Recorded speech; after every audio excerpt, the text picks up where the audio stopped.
Hey, I just wanted to catch up with y'all. Let's chat, shall we?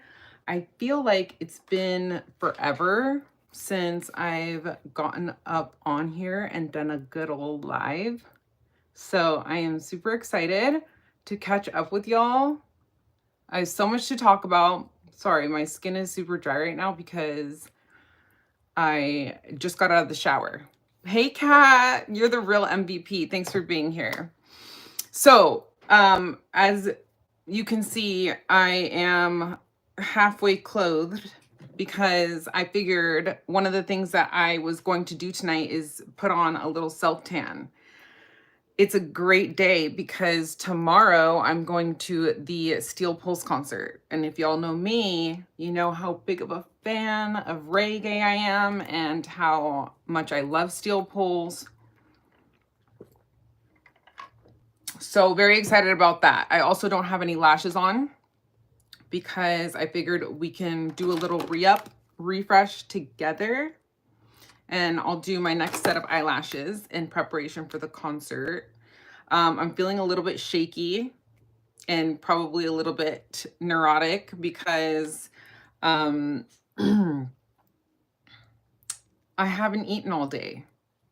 And I've been up since 5 a.m., got a workout in, worked a full day, walked my dogs twice. And I haven't had a single thing to eat today other than my matcha in the morning. It's dinner time right now for me, but I just couldn't wait to get up on here. I was so excited for this. And when I feel the energy and the inspiration to get up on here and do a live, we got to embrace it, right? Hey, Sylvia, thanks for being here. I feel like I can't move my face. That's how tight it is. I also was holding off on doing my skincare routine after I got out of the shower because I figured since I was about to go live, we could just do it together. Yeah. Hey, Stacy. Good to see you, girl. Thanks for being here. Hello. Hey, Sonia. Thanks for being here. I know it's not good to eat all day. I sometimes take intermittent fasting to another level. I am trying to replicate my most watched live, okay, ever, where I got like over 5K views on one random Friday evening here on YouTube. And I was wearing these bunny ears. I was doing my lashes. It was a Friday night at this hour. I don't know what I did to deserve that many viewers, but I figured that I'm going to try again. Oh my gosh, thank you so much for the super chat. Aw, hi the PQ vlogs. Thank you so much for your support. I really appreciate it. Wow, that just like made my day. What type of currency is that? I don't even recognize it. Where are you from? What's your name? Very kind. Yes, I really appreciate it, y'all. And shout out to Kat for being here.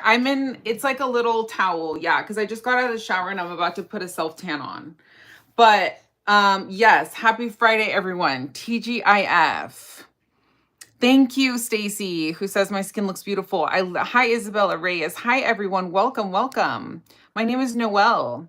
My skin is extremely tight right now, and I really do not like the sensation. So this is what I would do when I got out of the shower, okay, y'all? If anybody's interested in my skincare routine, and please feel free to drop questions. If y'all are new here, hi, my name is Noelle. I do beauty, all things, I do makeup mostly, but all things beauty really here on my channel. I would really appreciate it if you subscribe and if you share this live with anybody who you think might be interested in watching tonight.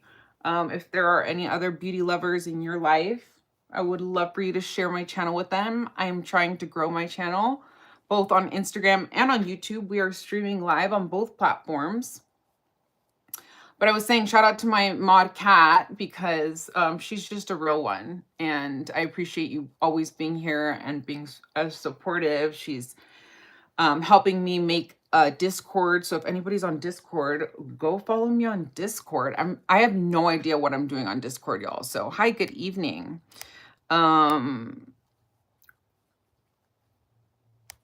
trying to catch up with a comment.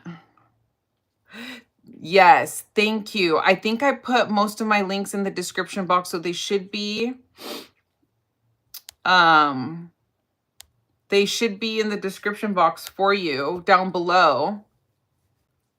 If anybody's interested in shopping through my links, I really appreciate it. I might earn a small commission at no additional cost to you, and it really helps support my channel. Everything goes back into my channel.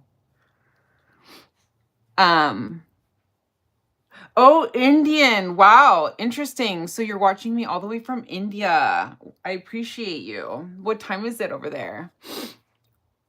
It's big GC basically, Noelle. I'm not really sure what you mean by that.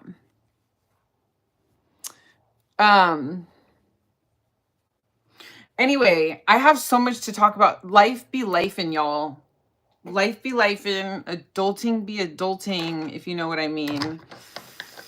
And I feel like I have this never-ending just stream of consciousness in my mind. Okay, so I just went in with the Ren Radiance. This is the Ready Steady Glow Daily AHA Tonic. Okay, this is what I mean by everybody should be exfoliating, because exfoliating is going to be your best friend for anti-aging, acne scars, acne, whatever. Okay, so I stay on top of my liquid and chemical exfoliants, including my retinol, which I have here in the form of tazarotene 0.1%. She's strong, but she works wonders if you keep up with it. Okay, this I recently purchased at the Sephora VIB sale, and I'm testing it out. So I'm not really sure yet if I'm going to keep it, because what is so annoying is that, like, the bottle is beautiful, but at the same time, incredibly annoying. Like, I don't know why they didn't think about like making this situation easier to apply.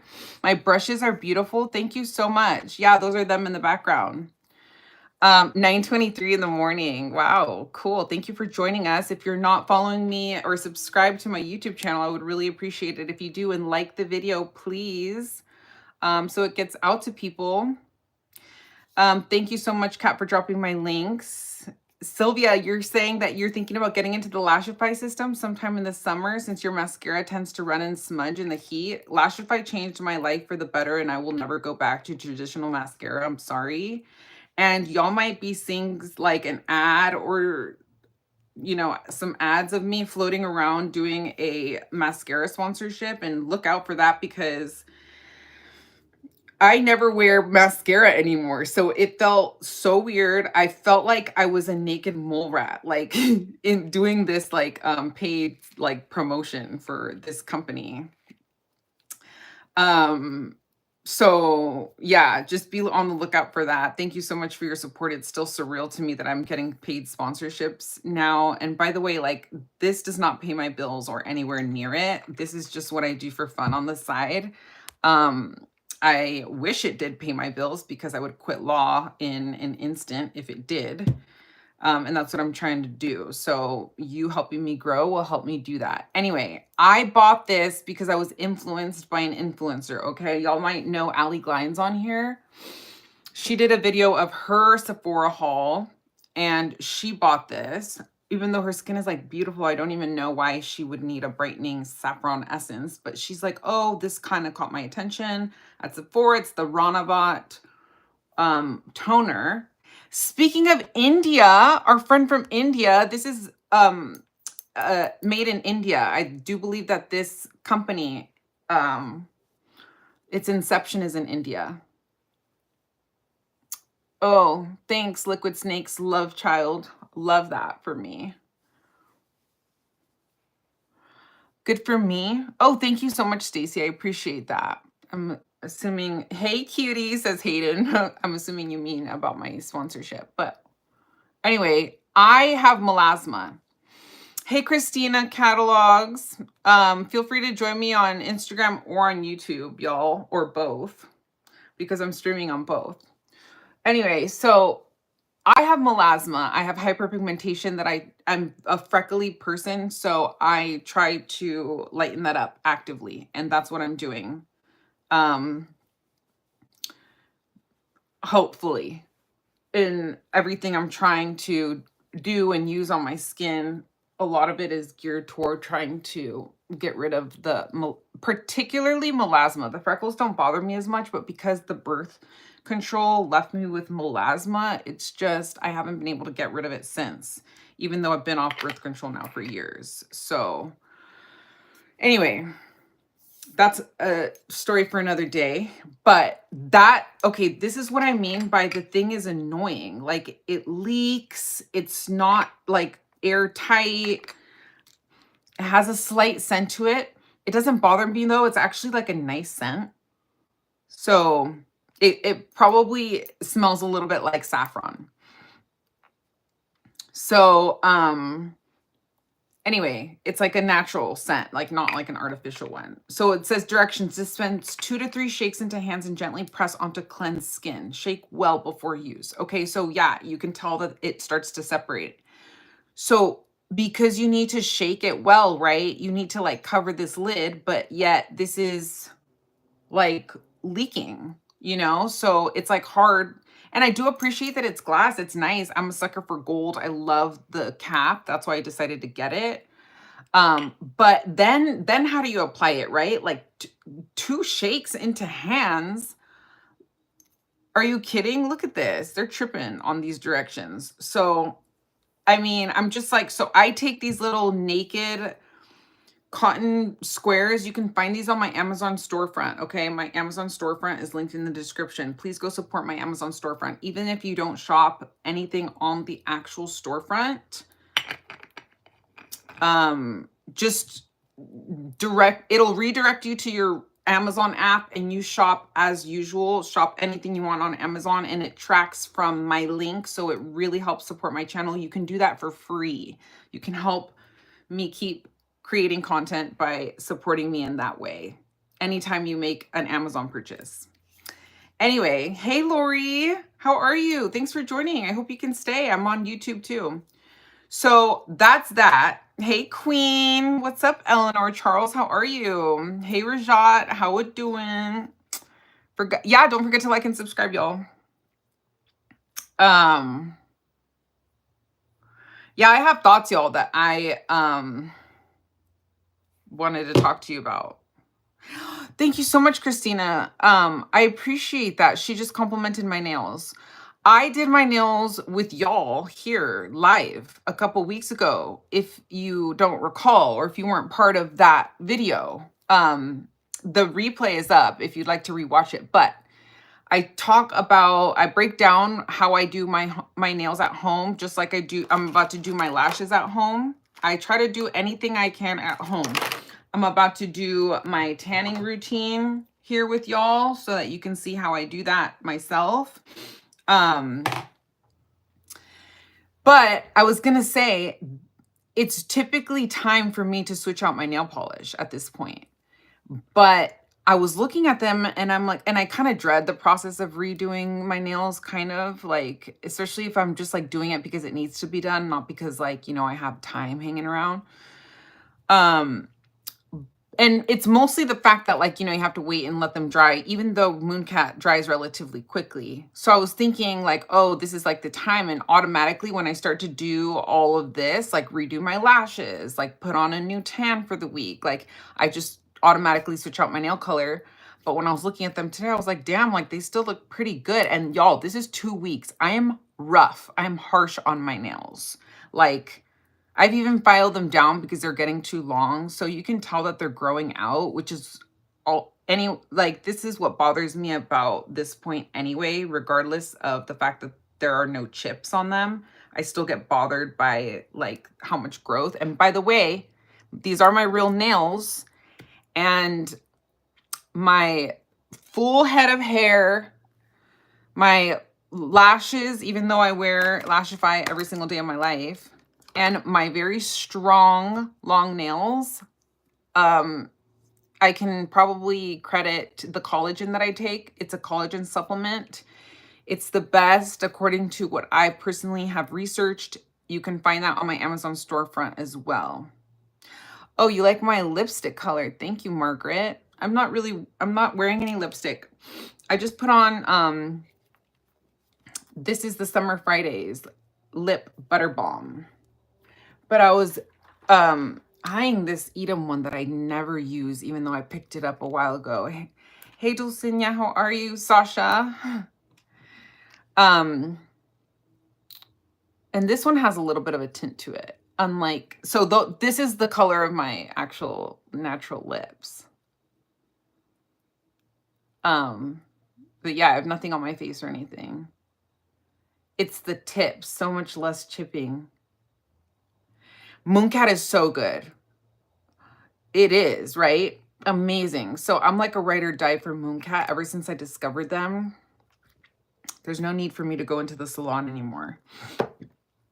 And I don't even have an affiliate link with Mooncat. Mooncat should have affiliate links and support influencers and creators. Maybe they just feel like they don't need it and they're above it, like, because they stand by they have really great customer service too. So we stand for a company that has amazing customer service. I can't stand doing my nails either, says Sylvia. I know, I feel you, girl. You just got some Mooncat nail polish, Lori. How do you feel about it? Have you tried it out yet? Okay, so then for my skincare routine, moving on, I've been putting on this Dr. Idris stuff that I picked up at Sephora in like a 3-pack. There's like a mask, which now I'm thinking I should have brought the mask, even though I left it in my bathroom. So, oh well, I guess we won't be doing the mask. But today was like the perfect day to do the mask. Oh well. I'm so bad at masking, y'all. I don't know why. But I'm always just like, okay, like, let me slap on the products I need to slap on and then be done and move along with my day. Like, I don't just like sit here and like enjoy my skincare routine like other girlies do. All the power to you if you do, but not me. I do some skincare content on here, mostly just talking about like what I personally do. I'm going through a whole like series of CO2 cool peels and microneedling that I'm bringing you all along for. If you aren't up to speed with that, those videos are up on my Instagram and on my YouTube channel. But this is my progress so far. Hey Oscar, how's it going? How are you? This is my progress so far. I'm getting it all on my face, my neck, and my décolletage area. So it's basically skin rejuvenation. So it's like anti-aging, all these benefits to it. But I'm more into makeup. I'm more of a makeup girly than a skincare girly. So yeah, if I'm looking this way, it's because I'm streaming on YouTube as well. So yeah, we're going to be putting on a self-tan tonight. We're going to be putting on lashes. We're going to get it together because steel pulls tomorrow. I came home from work today, y'all, dancing. I was dancing. I was so excited. Shout out to you if you're a fan of steel pulls. Who knows steel pulls? So if y'all didn't already know, I'm a big reggae fan, big reggae lover. And I think that the reason is because when I was a baby, I have memories of my dad holding me in his arms, singing and dancing to Bob Marley. Thank you, Kwana. You're beautiful too. I appreciate that. And so, yeah, I just grew up with it and it brings me back to my childhood. So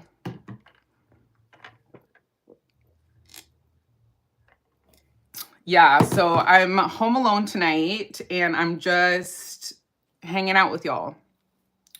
So, okay, the next step in the skincare routine, by the way, is the Dr. Idris Major Fade Active Seal. It's supposedly like this vitamin C moisturizer, but I combine this with my retinol, like whenever I use retinol once or twice a week. And yeah, this is pretty intense retinol too. So I'm not supposed to use it like leading up to when I'm getting my CO2 cool peel lasers. So let's do the tan right now, and then we'll do lashes, shall we? because I'm just feeling particularly pasty. So I got this tanning brush on Amazon. Okay, so you can, if it's not on my storefront, I'll link it for you if anybody's interested. But this, I'm using the Saint-Tropez Self Tan Supreme Violet Bronzing Mousse. I'll link it too on my Shop My for y'all if you're interested in this tanning mousse. But I've really been enjoying it. Shout out to Saint-Tropez for making a tanning mousse that actually has like an olive undertone. It smells good as I'm applying it, and it doesn't really smell too bad. Like if you all are familiar with self-tanning and know that it can start to smell horrific, like rotten eggs, this one does not smell too badly.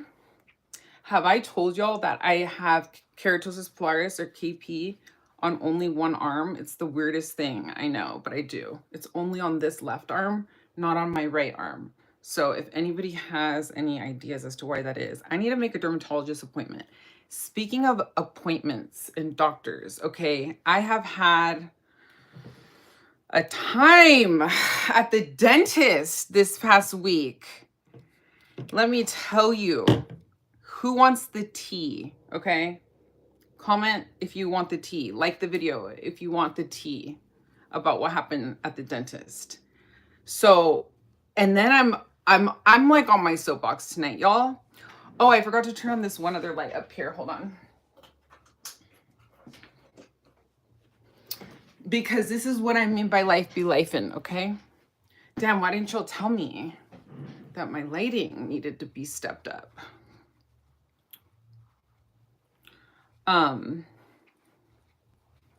I got this on Nordstrom, by the way, during the anniversary sale, which is coming up soon. But I figured it was perfect for this.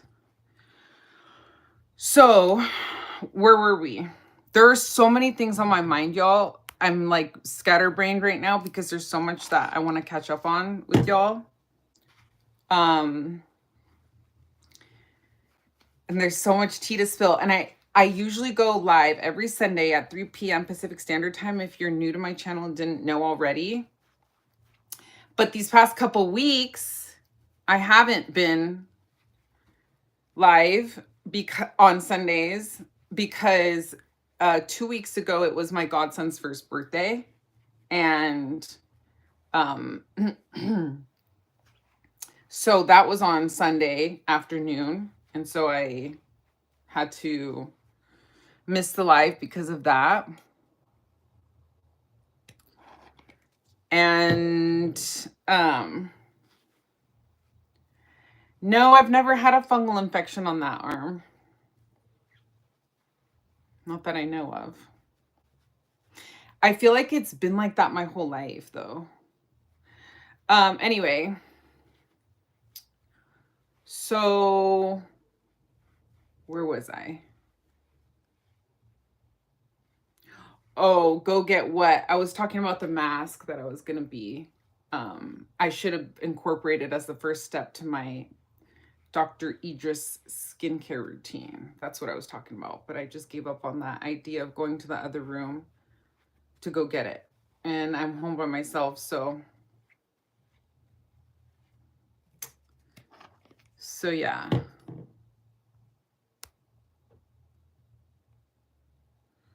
I gotta remove that one. Sorry, cat. Yeah, hello, IG people from YouTube. Have y'all liked and subscribed? It's not about to drop, y'all. Oh my gosh, could you imagine? What if my towel drops? Oh, I don't know what I would do. I would be in shock. I would probably, I don't know, honestly. I don't know what I would do. It's like, what, immediately exit out of the live and delete it? Like the harm has been done. Probably. That's probably what I would do so that I don't get my account fucking taken down. And supposedly I can use the F word as long as it's past 5 minutes in. So since we're 24 minutes in, I'm good. I'll get mad super chats if I drop my towel.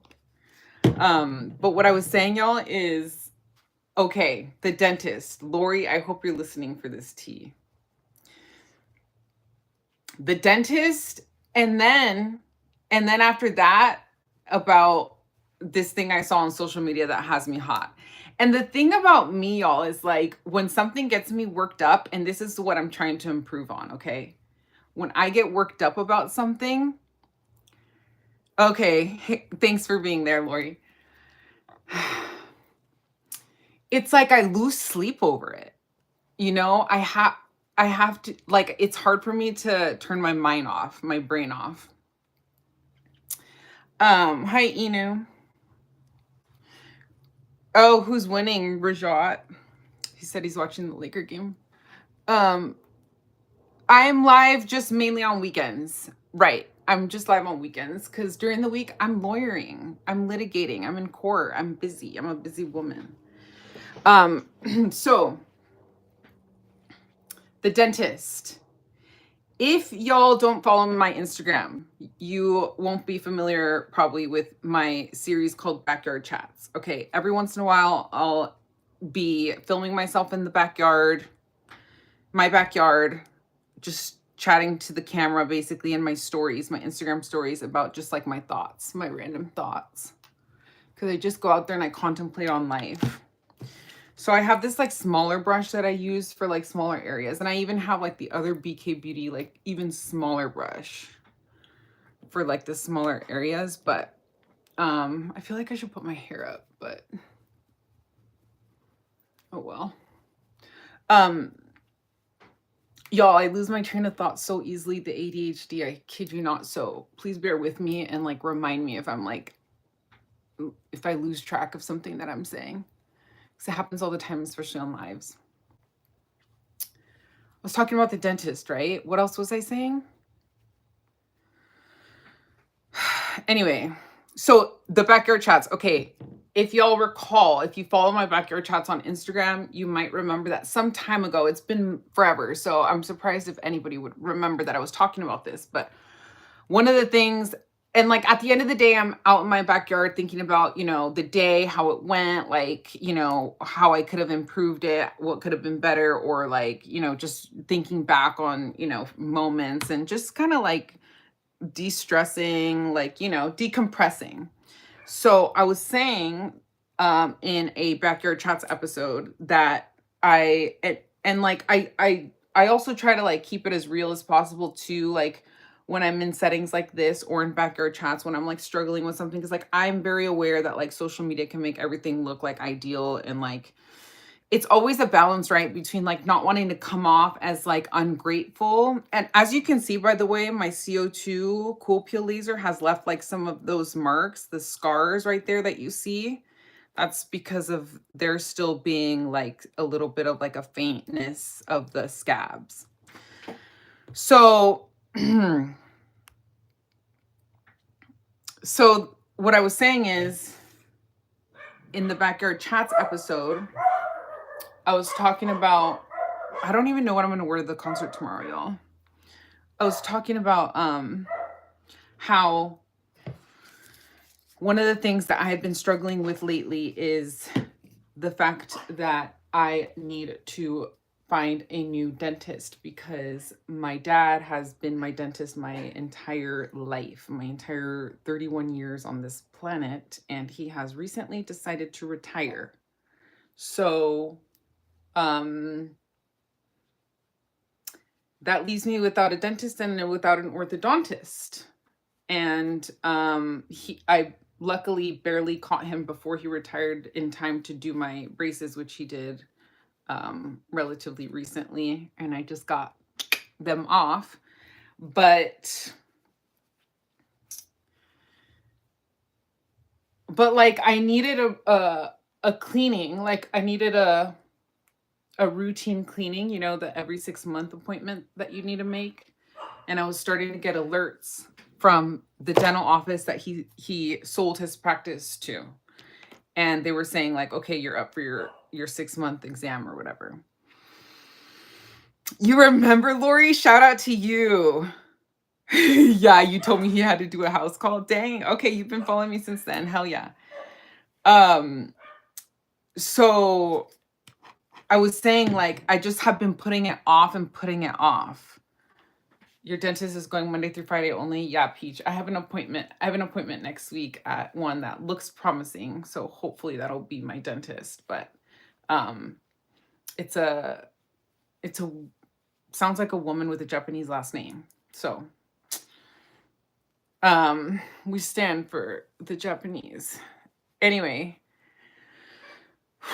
I have been putting off the dentist because think about it, like my dad also did all of his own cleaning, so he never had like a dental hygienist in his office that he hires or like that he contracts to do cleanings like the majority of dentists do. It's like unheard of that the dentist does the cleanings. It's always like a dental hygienist.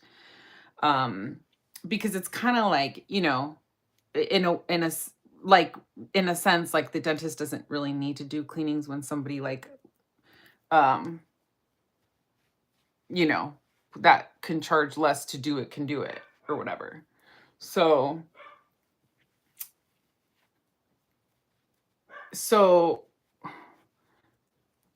he always did his own cleanings. He always has done my cleanings in my mouth too. He's always done my checkups and everything. He's always done all my dental work, okay? And I have cavities, fillings, you know, he did my braces, bi-yearly cleanings my whole life. He yanked out my wisdom teeth, no anesthesia, by the way. Fun fact, I just have like an aversion toward anesthesia for some reason, and I just rather do things raw. Don't ask. But so I just had this like anxiety, you know, about needing to go finally see a new dentist and find a new dentist. And somebody else other than my dad would be all up in my mouth. And y'all know that that's an intimate situation, right? When like somebody's hands and fingers that you're used to like are in your mouth, let alone a stranger that you're not used to, okay? Doing your dental work. Like I'm used to the way he does everything, right? And he's efficient, he's quick. I make an appointment at this other undisclosed location. This needs to finish playing out before I decide whether I'm going to put anybody on blast or whether I'm going to make any recommendations or otherwise, okay? So I make an appointment with the supposed dentist who has about the same amount of experience as my father, who has now over 30 years of being a dentist, right? Experience and owning his own practice, just like this other guy. And it was fairly local. They happened to have and I called this one dentist, they didn't have availability till July. So then I called this place, even though it was further, and they were like, oh, we happen to have an opening on Wednesday morning. Would you like to come in? So I'm like, okay, great. That works out.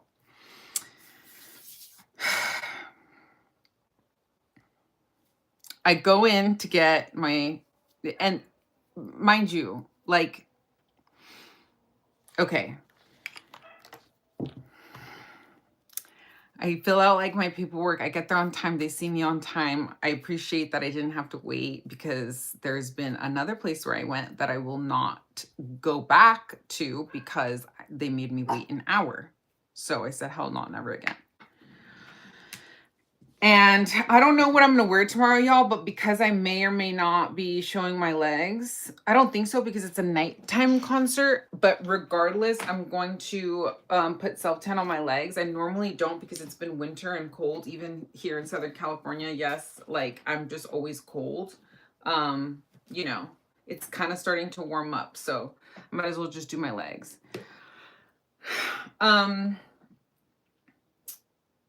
So I go in for my routine, you know, cleaning at the dentist, and I'm like, okay, like this is the usual like x-rays, You know, maybe x-rays, I don't know. But I just needed a cleaning mainly, and to like, you know, maybe check if I had any cavities, but like I don't, you know, I don't know, like nothing really bothered me, so whatever. I didn't suspect that there was any like cavities, but I am kind of cavity prone, so wouldn't have been a bad idea to check. So I have dental insurance, obviously through my job, and it's good dental insurance, which was confirmed by them at the office, who told me I have good dental insurance. And so I go in and I'm getting my cleaning done by the dental hygienist, okay? And she's doing my cleaning. The concert that I'm going to is Steel Pulse tomorrow.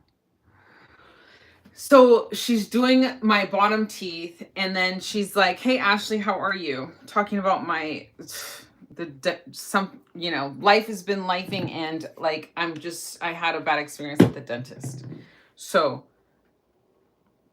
the dental hygienist is cleaning my teeth, and she's doing the bottom teeth first, and she's like, "Oh, you're gonna have to come back for me to finish doing the rest of the cleaning because I haven't gotten to the top teeth yet." And I'm like, "Well, you can't just do them today, like do it all today." And she's like, "Oh no, I won't have time because I have another patient coming in." And mind you, I got there on time for my appointment, okay? I wasn't even there late. Because I have another patient coming in, and so I just won't have time. And I'm like, she's like, "You're going to have to come back anyways for you to get like the dental work that you need or whatever." And so I was like, okay, whatever. I'm just trying to like minimize appointments because that's part of the reason I hate making doctor's appointments, because I just hate keeping them. I hate keeping track of them. I hate having to remember them. I hate it. Okay. I'm trying to get better. And so I'm like, okay, like whatever, right? Like, what am I supposed to do? I thought it was odd, but I guess I left it. And it was, I mean, my appointment was for an hour.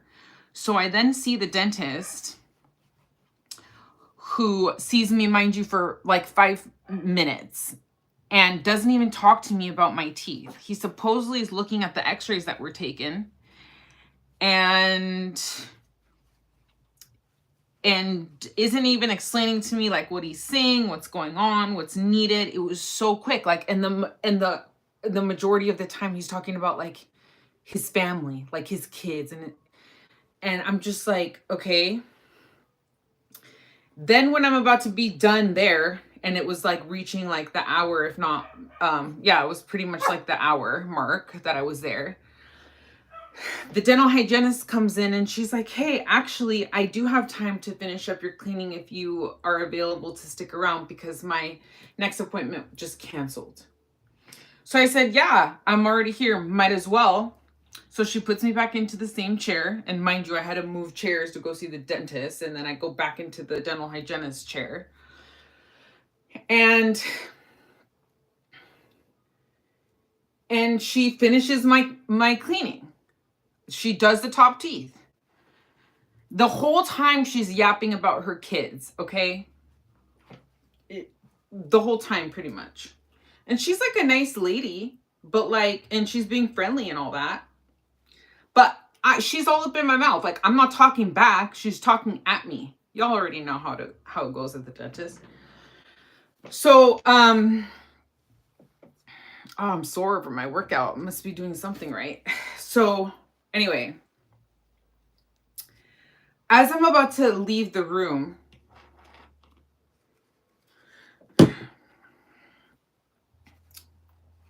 let's not even talk about like the violations that I'm seeing, like the legal violations that I'm seeing around this place. Like I'm like, that violates HIPAA. That's in violation of the Americans with Disabilities Act. Like, I'm seeing it all over the place, right? Keeping those thoughts to myself because maybe I'm the only one that cares, you know, maybe nobody else cares as much as a lawyer cares, but whatever.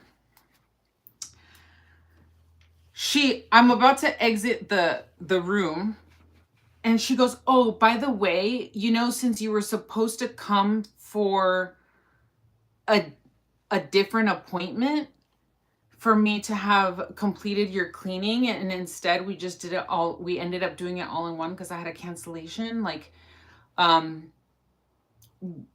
you're gonna have to pay out of pocket for one because your insurance is only gonna cover one cleaning, but we're gonna be billing two because this would have had to be a separate appointment. She's like, does that make sense? And I'm like, not really, no. And she just re-explained it to me again. Mind you, when I was moved from the dental hygienist chair to go see the dentist, originally the dentist is like, wait, why is she moving? I can just, like, inferring that he was just able to, like, do the consult there. And then the other nurse was like, oh, it's because, like, she needs the chair or something. And he's like, oh, she's behind. Okay.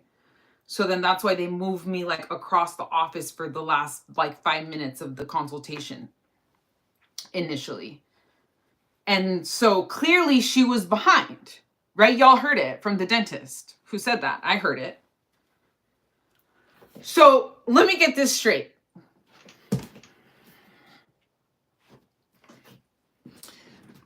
You were too busy yapping about your kids.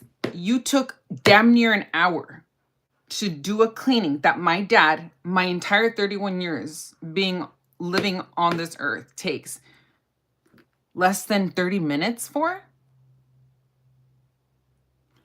You needed over an hour. And because you took longer than what my appointment was originally set for, I need to pay you as if you did 2 separate cleanings. I came for one cleaning.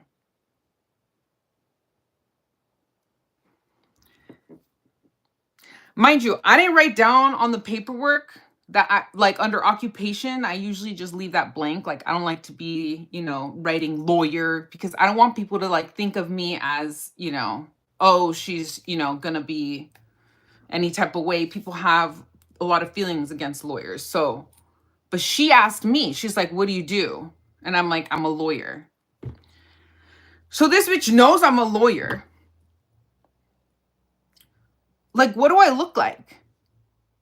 I feel like it was a joke or like it's a scam. So I get out, I leave the dentist, and they didn't charge me right then and there. So I'm like, okay. I call my dad. I said, does this sound right to you?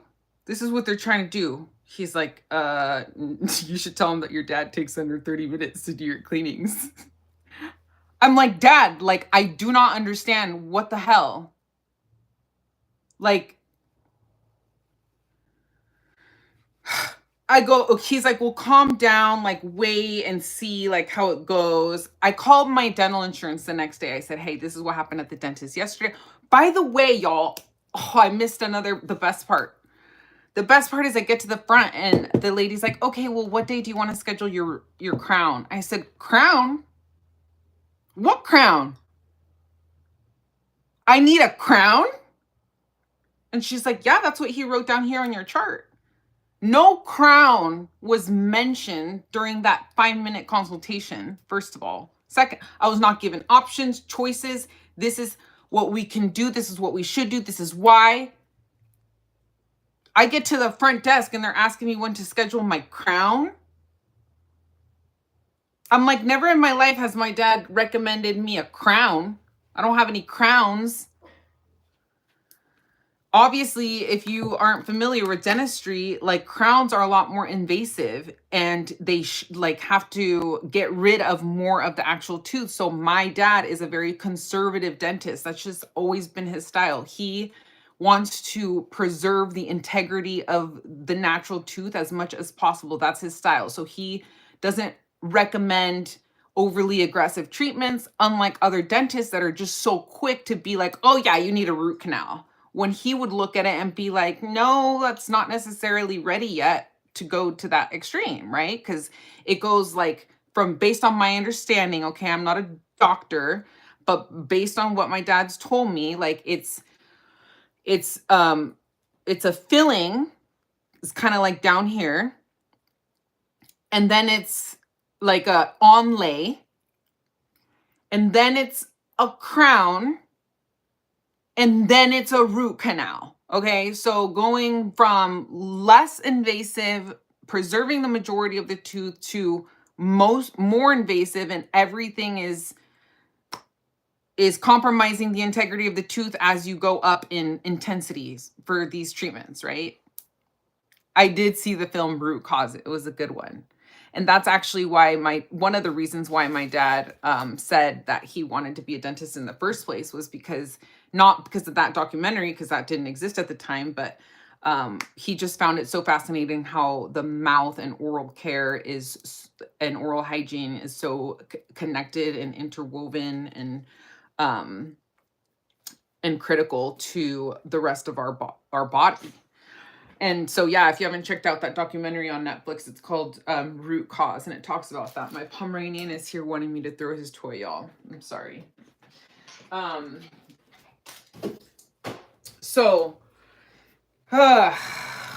I haven't finished tanning my legs. I've been getting on one, okay. So I call my dental insurance the next day. I said, this is what happened to me at this dentist.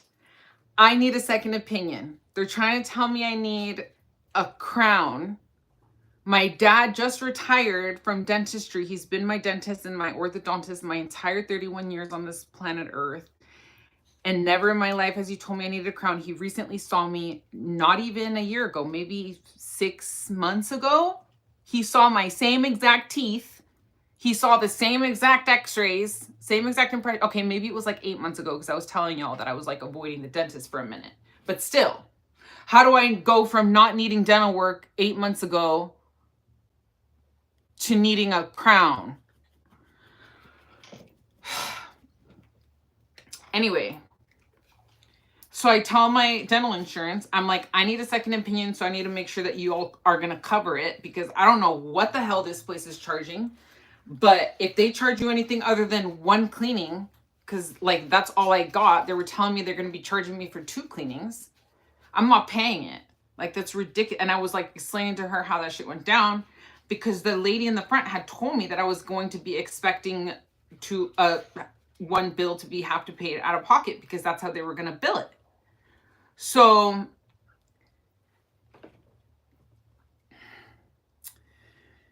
I tell my dental insurance this, and she's like, yeah, you go ahead and go for your second opinion and it'll be covered. I said, good. By the way, are fillings covered? She goes, yeah, you have a coverage for 1 filling for every tooth every 24 months. I said, okay, how about crowns? She goes, no, crowns are only halfway covered and you have to cover the rest out of pocket. I go, okay, thank you. I call my dad. I go, how much is a crown? He goes, like at least $1,200. I'm like, you're wildin'. Like, tell me where the math is mathing. How does this make sense? We are getting taken advantage of, y'all, in this medical system, in this industry, and we need to advocate for ourselves, okay? We have to. And this, I'm spreading this so that I can educate you. I don't know what it is. I don't want to be so quick to say, oh, because of I look how I look, or I'm a young Hispanic girl, that like, it's kind of like how we're treated when we go into, if you're a chick, you understand how you're treated when you go into a mechanic versus how a man might be treated, right? Like, I don't trust going to freaking like car places, like, and getting quotes, because I know that they'll play you whenever they can, right? So look, my dad's like, calm down, you can't let everything in life stress you out. I said, okay, whatever. And so, oh, by the way, the next day when I talked to my insurance, they said, oh yeah, they already billed us for a cleaning, so that's covered. I said, okay, cool. So hopefully that's the only thing that they're going to be billing, and that everything else is covered. She's like, oh, well, I said, I got x-rays done too. Are those covered? And she goes, no, because we only cover x-rays once every 5 years. And I said, okay, but I got x-rays done at my last dentist appointment about 8 months ago. So I could have just had that dentist send over my x-rays and not have had this dentist yesterday retake my x-rays. She's like, yeah, in theory, yeah, that could have been done. I said, okay, cool. So the person that is supposed to have done that was not me. That was the front desk lady when I made the appointment 2 days ago. Should have given my insurance a call, figured out, thank you, Sophie, I appreciate that. Figured out what was covered and what would not be covered, because I'm under the impression that I'm going in for a routine checkup that I never have a copay for. Okay? Had I known that I would have to pay the x-rays out of pocket, I would have been like, I'm not getting more x-rays. I'm having my prior dentist send them over to y'all. And my prior dentist being the new dentist who's now in my dad's old dental office because my dad sold his Goodwill.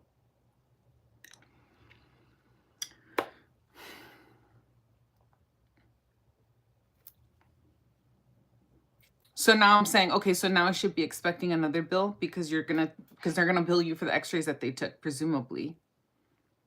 And you're not gonna cover them. So then that's coming to me too. She's like, I don't know. Next day, I checked the mail, which is today, y'all. So I'm literally last night, like I wake up like before my alarm sometimes, I'm telling you. And these thoughts are racing through my head. I'm thinking about this bill that I'm anticipating.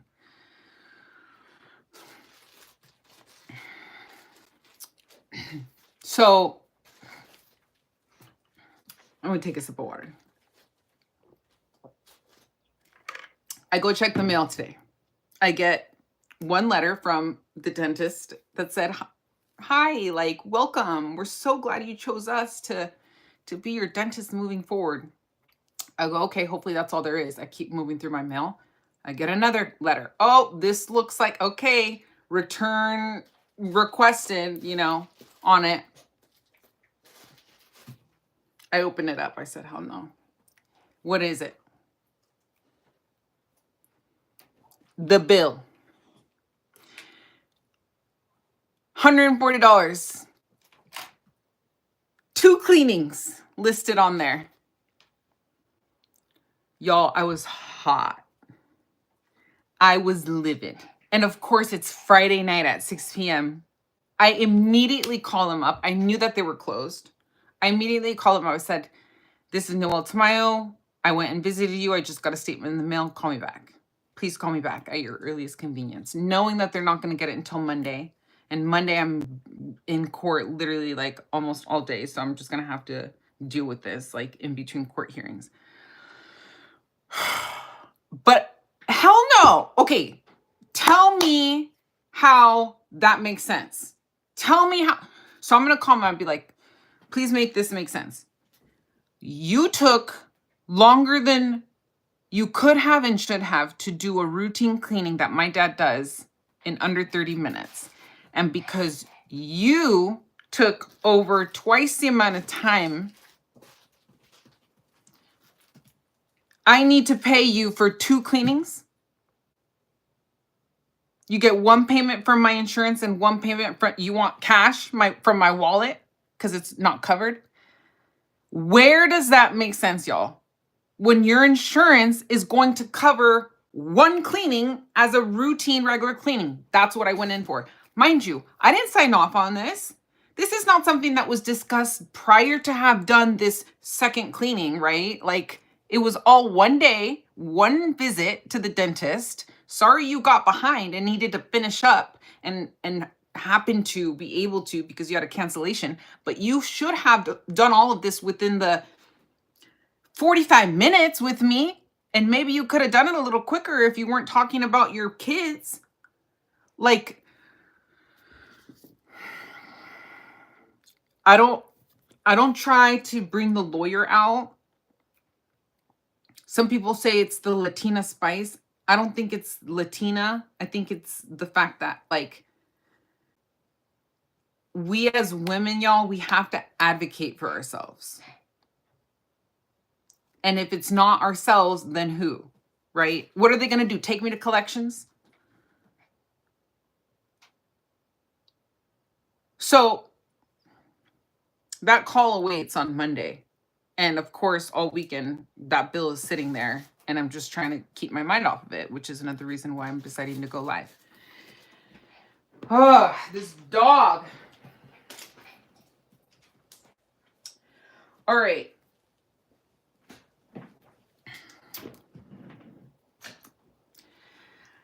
I didn't know if I was going to get into this second bit of drama, but might as well since we're here.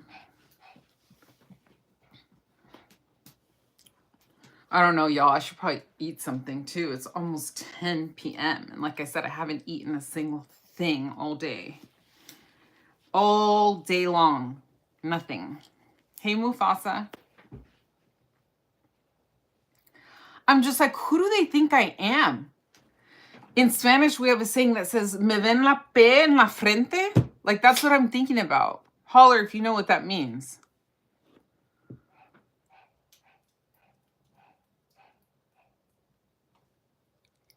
Right? Like, who do I report them to? Like, who do you report them to?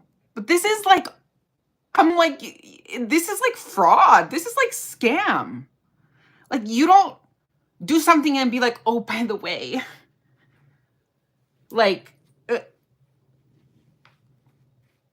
if that's how you were going to intend to charge me, I would have walked my happy ass right out of your office before you even touched my mouth. Had I known, I would have gone next door to the next best dentist. Not next door, literally, but y'all know what I mean.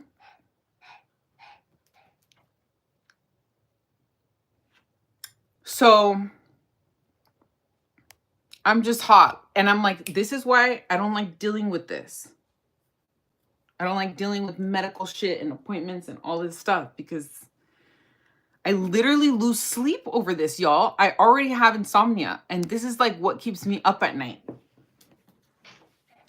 I don't know why I'm like this. You know, you could say it's first world problems, okay? That's why I put out that caveat that I put out when I started talking about this is I understand that people have bigger problems that they're dealing with in life, okay? I'm not like deaf to that, but it's reality. It's my day to day, and I'm just being honest about shit when, you know, you already have other things that you're stressed out about. It's just another thing.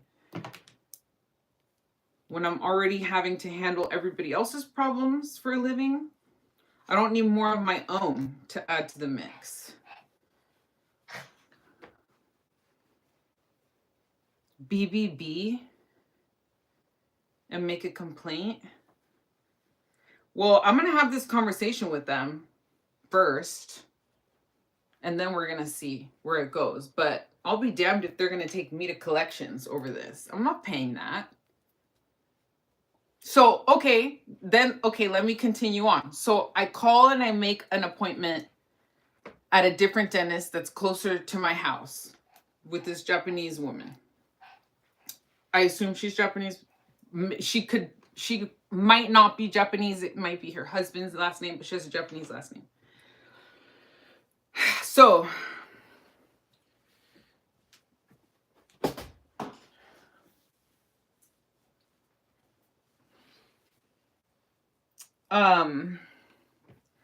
I call to make that appointment, y'all.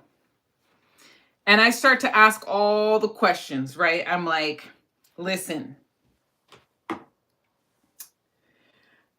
I'm like, I just went to another dentist. I got this consultation done. They are claiming I need a freaking crown. I don't think I need a crown. I'm not sure, but I would like to get a second opinion. So, sorry, I'm just getting this self-tan like everywhere, y'all. So I said, here's my insurance. I have insurance. The other place just took x-rays. So I don't want to pay for another set of x-rays. I'm still dealing with like who's going to cover that last set of x-rays. So should I have the x-rays that I just got taken sent over to you ahead of the appointment?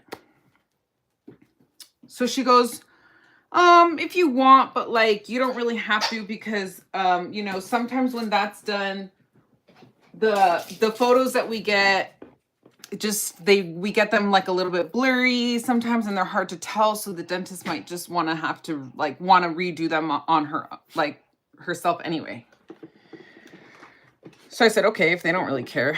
But I said, okay, but if she redoes them herself, like I want to be sure that they're covered by my insurance. If not, like I need to know what the alternative options are. And so she's like, well, she goes, well, go ahead and bill your insurance for them. But if your insurance doesn't cover them, which I'm telling you, like, I already knew my insurance isn't going to cover them because they just told me that they only covered one set of x-rays for 5 years. In 5 years. Every 5 years. But she said, if your insurance doesn't cover them when we bill them, then we'll go ahead and do them as a courtesy and waive the fee because it's because it's your first visit. So that's just what we do. I said, okay, cool. Already, you've started out on a better foot than that other dentist on so many levels. That's what I'm saying. I'm questioning why they're charging me twice too.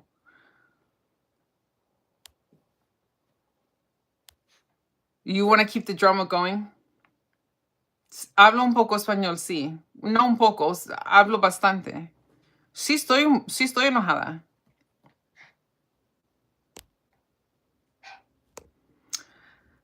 I'm catching up on the comments.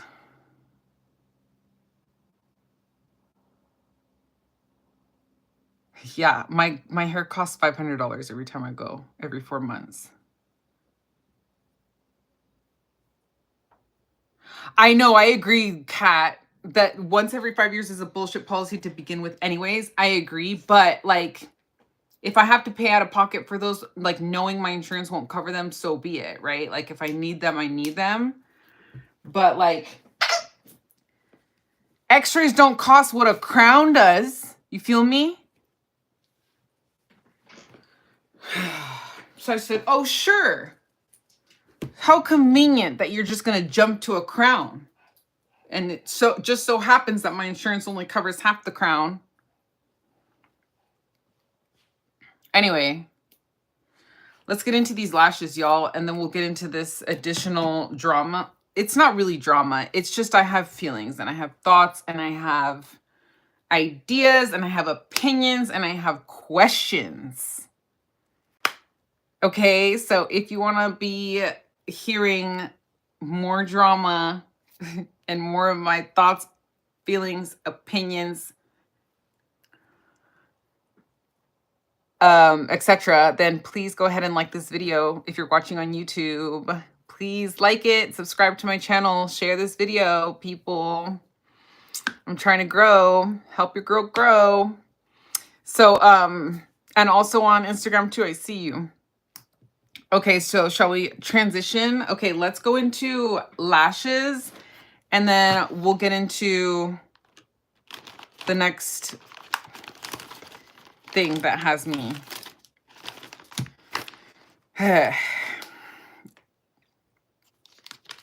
probably a little bit more upset than I need to be, but it's also like that time of month, y'all. So I don't know. I don't like to use that as an excuse for my moodiness because I don't feel like my mood is significantly dictated by my menstrual cycle. I really don't. I've never felt that way. Sometimes yes, I have felt like depressed on like the first or second day. And I don't typically feel depressed. Like I'm not one who suffers with that. Thank goodness.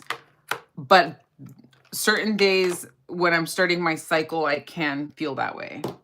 But, you know, thankfully I know that it's due to that, but still.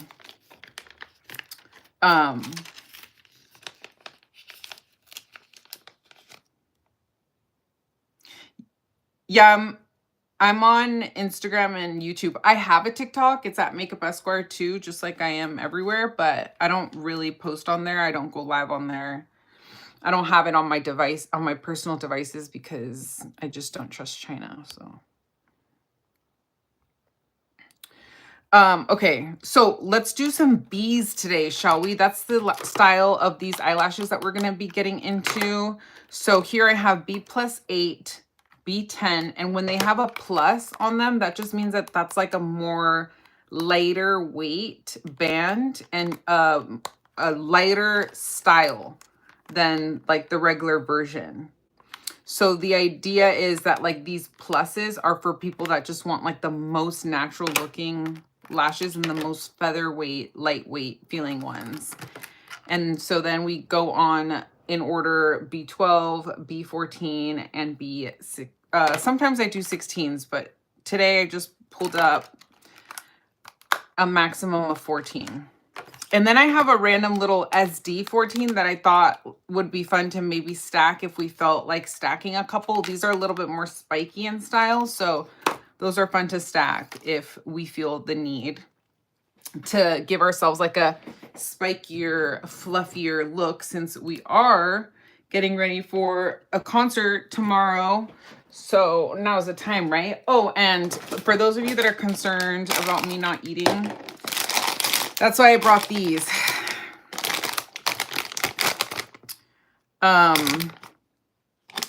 If y'all haven't tried these from Trader Joe's,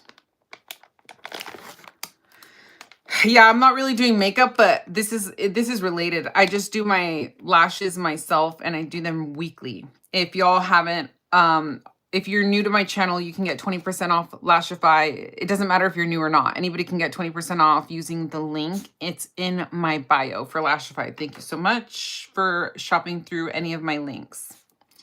And feel free to let me know on Instagram if you need any links. Oh, now my Pomeranian's begging. But I was saying, these from Trader Joe's, so good. They're pretzel nuggets, and Costco has some like this with peanut butter inside, but what makes these the actual plug is the fact that they have almond butter in them. Oh, catch up on the chats. I'm sorry I missed you all. I'm sorry if I missed you, your comments.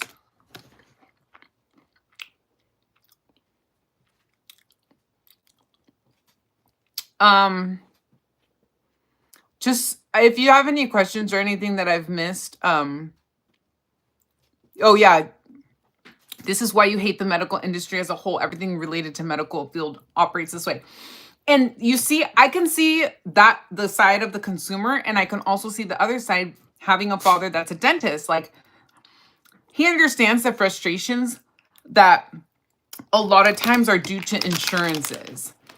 Like, for instance, he would express that, like, he'll go in to do some work on a patient, for instance, and he'll originally be thinking that, you know, let's say, I don't know if this is the exact scenario, but let's say he's going in and doing like, doing a filling. And then once he's in there, he sees maybe like how much the extent of the decay is or something like that. And then he says, you know what, we're going to actually have to go into a more intensive measure, right? Because that might have been revealed to him as he's in there, right? So then he talks to the patient about it briefly, even though it's like in the midst of it sometimes. But to me, that's more understandable when the dentist takes the time to explain something like that to me ahead of time, is being conservative in their practice on the front end. And then later, if they find something out that where there is no other measure that can be a lesser means, right? Okay, we'll go there if I really need it. That's what I'm saying. Like, if this other dentist tells me the same thing, so I don't know. Like, that's the thing. It's just like, that's the frustrating thing about like just not having somebody that you trust, right? And my dad in practice was always very conservative, and he would never try to like push it or overdo it. And I just wish that everybody was like that. But like, in the scenario that I was saying, like one of the frustrating things on his end is that is that sorry, everybody's telling me to read the chats.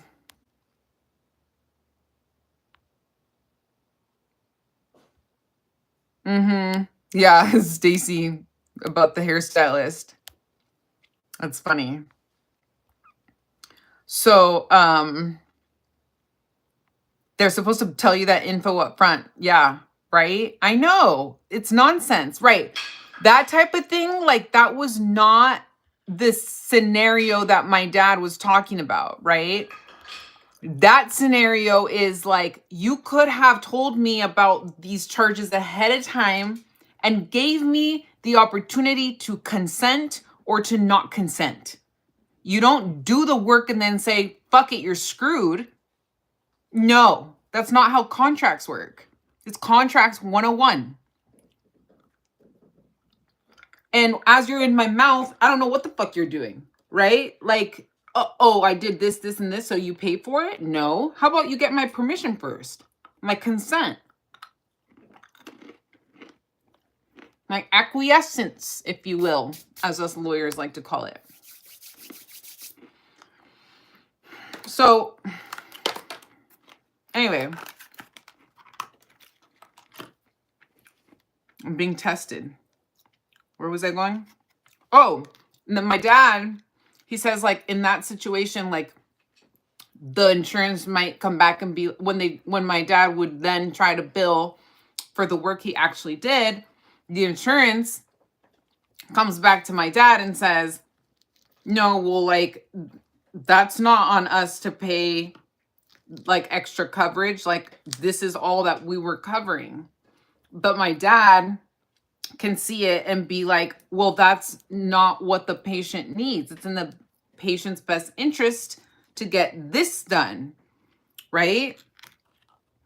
So then that's where, like, my dad is left frustrated, because then the patient's like, I'm not paying for that, right? If my insurance doesn't cover it, I didn't say I was going to pay for it out of pocket. Then one can argue, well, the patient should be informed and be appraised of the terms of their policy. That's one argument. But at the same time, realistically speaking, we're not the experts. We're not the professionals. We go in to see somebody that we are trusting as an expert and as a professional that deals with this stuff on a daily basis. All I'm asking for is for you to give me information, and in a timely manner. So I don't think that's much to ask. It's basics, right? So anyway, so my dad says, like, insurances can be a pain in the ass for that reason, which can which can cause, you know, there to be a lot of frustration on the side of the provider as well, which I understand from having him as a father and having his own business for over 30 years, small business, and having dealing with insurance and all this. But that's another reason why he's kind of just like upset with the medical field and the whole practice as a whole. It's like, who's really the problem? Is it like the providers, or is it the insurances? You know, like, I don't know.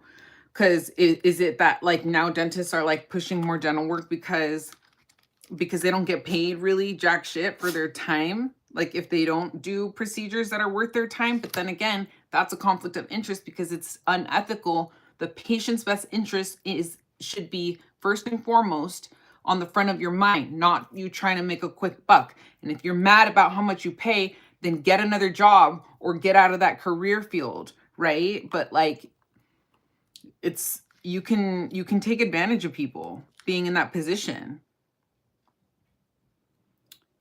People that don't know better, people that are unsophisticated, people that don't know the language very well, people that don't have insurance, like people who aren't, you know, eloquent enough to advocate for themselves. Like, there's just so many problems with that. But anyway, See, I grew up with my mom who like was not a very good advocate for herself. Like I would see she didn't like to return stuff at the store, even if like it didn't work for her or whatever. She would kind of like, I would see people be mean to her and her not like standing up for herself. And in one way, like, I'm grateful that my parents taught me like turn the other cheek, right? As a Christian, like we need to forgive. But there's a fine line between forgiveness, turn the other cheek, and getting stepped on, not advocating for yourself, especially as a woman and especially as a Latina young woman. Thank you, y'all. Yes, please go ahead and like and subscribe and share with all your friends. Can your dad just look at your new x-rays and see if you need a crown? Oh, Lori. That's brilliant, Lori. That's brilliant, Lori. Oh my gosh. Why didn't I think of that? Wow, that didn't even occur to me, Lori. Thank you. This is why I need you here. Stop. Please stop. My dogs aren't getting my attention, so now they're being rowdy. That's really smart, Lori. I'm gonna try to see if I can make that work. Yeah, that's really smart. My parents both are in San Francisco right now for a dental convention thing. You know, like, cause he is on his way out, like he's about to turn in his license, but he still has his technical license right now. So I guess he's just like squeezing out like any of those little trips that he can as he's, you know, on his last days. So him and my mom went to San Francisco. He actually went to dental school at University of the Pacific up there in Stockton, I think it is. Yeah. So they're familiar with the area. And actually, I'll mention this because it's a cute little story. It's not even a story. It's just they had told me on Easter that they were going to San Francisco for this, but I had forgotten because I called him up hot about the whole dentist situation. So my mind wasn't even like, oh, you're in San Francisco.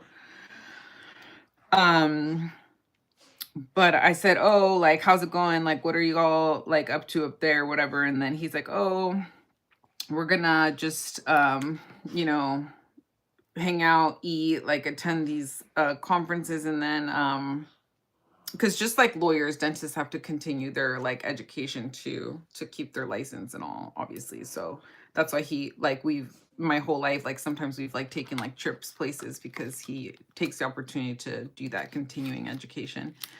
So, and by the way, what I'm doing right now as I'm doing this is laying out the lashes that I want to use in what order. So this is like what the first step that Lashify calls laying out your lash map. And I'm going from shortest from the inner to longest on the outer. 8 through 14s. So what was I talking about? This is what I mean, y'all. I get distracted.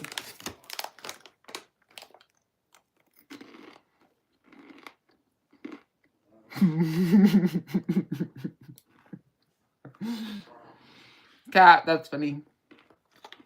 That was the front desk lady. Oh, I was saying, he's gonna go visit. He's like, oh, we're gonna go visit Noelle. He's like, do you remember Noelle? I'm like, I know who she is, but I don't remember her because I've only met her as an infant. They named me after this woman who he met in dental school up there. He was with my mom before dental school. He's still with my mom to this day. God bless them. They've been married over 30 years at this point, I think. But And 6 kids later. I'm one of 6, by the way. 5 brothers, second to the oldest. But he's like, sorry, excuse me for my eating, y'all, if that bothers anybody, because sometimes people like eating on camera can annoy me too. So my bad. But I seriously am starved, and I would be having dinner like a long time ago, except I'm entertaining y'all, so I hope you can bear with me.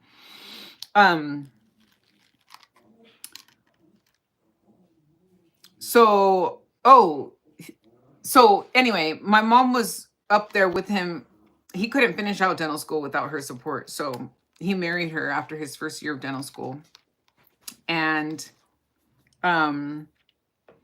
but anyway, that's all to say that he met some girl named Noelle in dental school, but like there was never anything there like romantically. It wasn't like a fling or anything like that. He just liked the name. He liked the way she spelled her name. I think she was a Japanese woman too. I'm often asked if I'm Japanese or half Japanese. This particular dental hygienist actually thought I was half Japanese.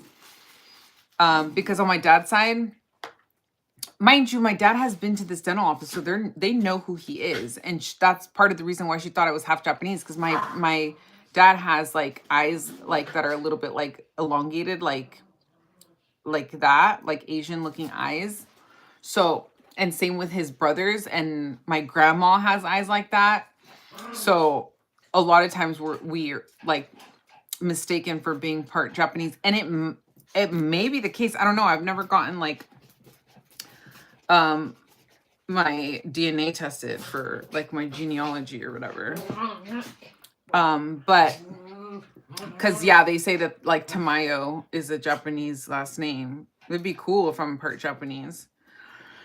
But yeah, he really liked the name. So he named me after her, and there is one photo of me as an infant in her arms.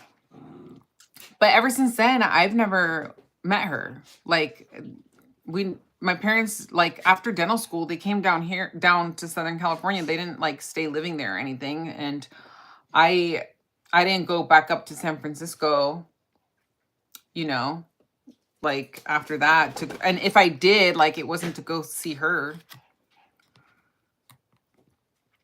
But anyway, yeah. So that's another part of why this is all a trip, because it's like, you know, my dad, he's a patient here of yours, or has been in the past. You know that he is a dentist of over 30 years. You don't think I'm going to be asking questions? So anyway, moving on from the dentist story. It's just bizarre. I don't understand.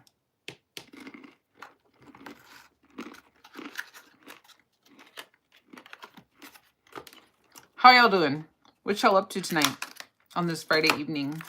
What are you doing? Literally. Like, I'm nosy. I want to know. I don't just say that to say that.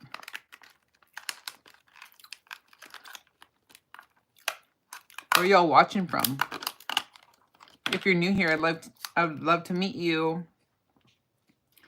Talk to me, people. I love getting up on here live because it feels like we're hanging out.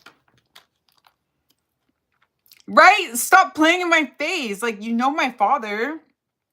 The hell? Literally. And like, I tried not to lose it like then and there when she told me. I think it was partial shock. It was partial like confusion.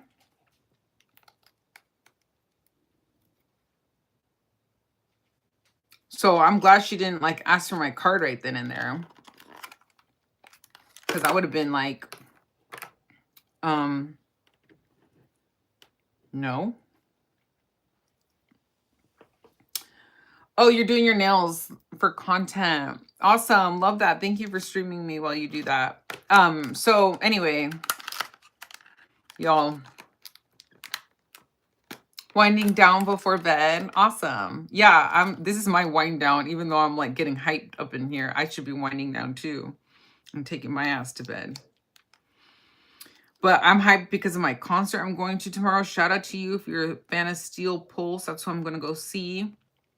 It's incredible to me that Steel Pulse, these band members must be in their 80s. They are like, in my opinion, so underrated and on the level of, people are going to say I'm exaggerating. I already know when I say they're on like Bob Marley's level, but they've been like singing and dancing like from the time that Bob Marley was. So in theory, if Bob Marley, may his soul rest in peace, if he were alive,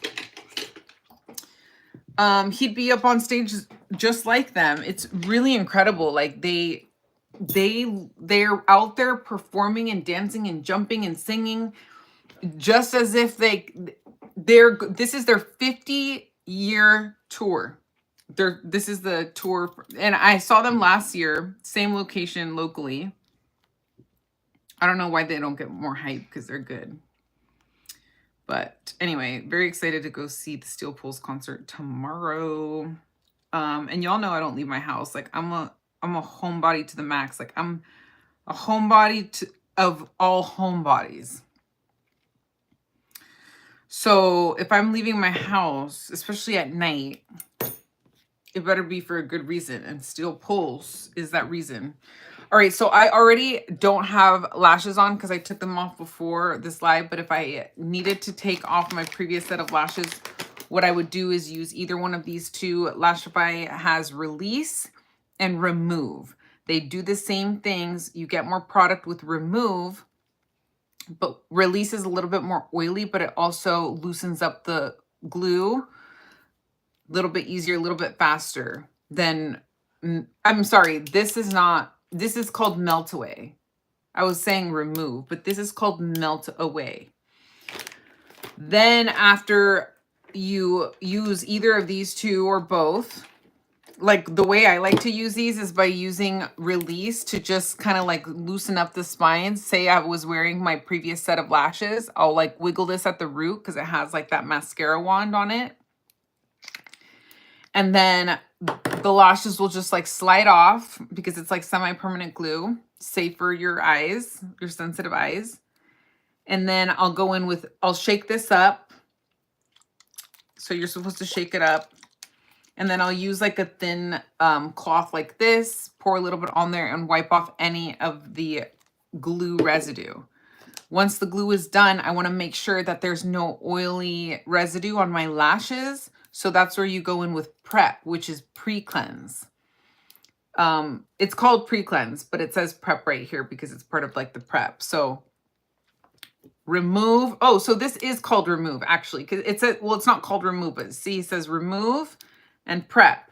So Remove is the Melt Away, Prep is the pre-cleanse. And pre-cleanse is like a micellar water, but except it does not have oils in it, because you want your lashes to be clean and free of oils. And some micellar waters have oils. I think most do. So this is how you can, and this is safe. This pre-cleanse, people use it all over their face. The CEO herself, Sahara Lottie, loves to use this as a toner all over her face. Nothing, I'm in bed. Love that. Sounds cozy. So, oh, thank you for finishing my Discord, Kat. I've heard it both ways, sever and server, and I don't know which one's correct. I literally, every time I go on that Discord app that I just got, if y'all aren't following me on Discord yet, I just got the app, so follow your girl. Please give me your tips and teach me how to use it, because I have no idea. Like when I log on, I get so overwhelmed and overstimulated. Like I don't know what the hell is going on. People are slapping people, kicking people, punching people. There's music, there's conversations going. I'm just like, what is this? Is this like a game? And then they're kissing people, hugging people, poking people. You're a homebody too, Stacy? I'm to the max. Like to the max. Like I would take like a meal in, then a fancy meal out any day. Anyway.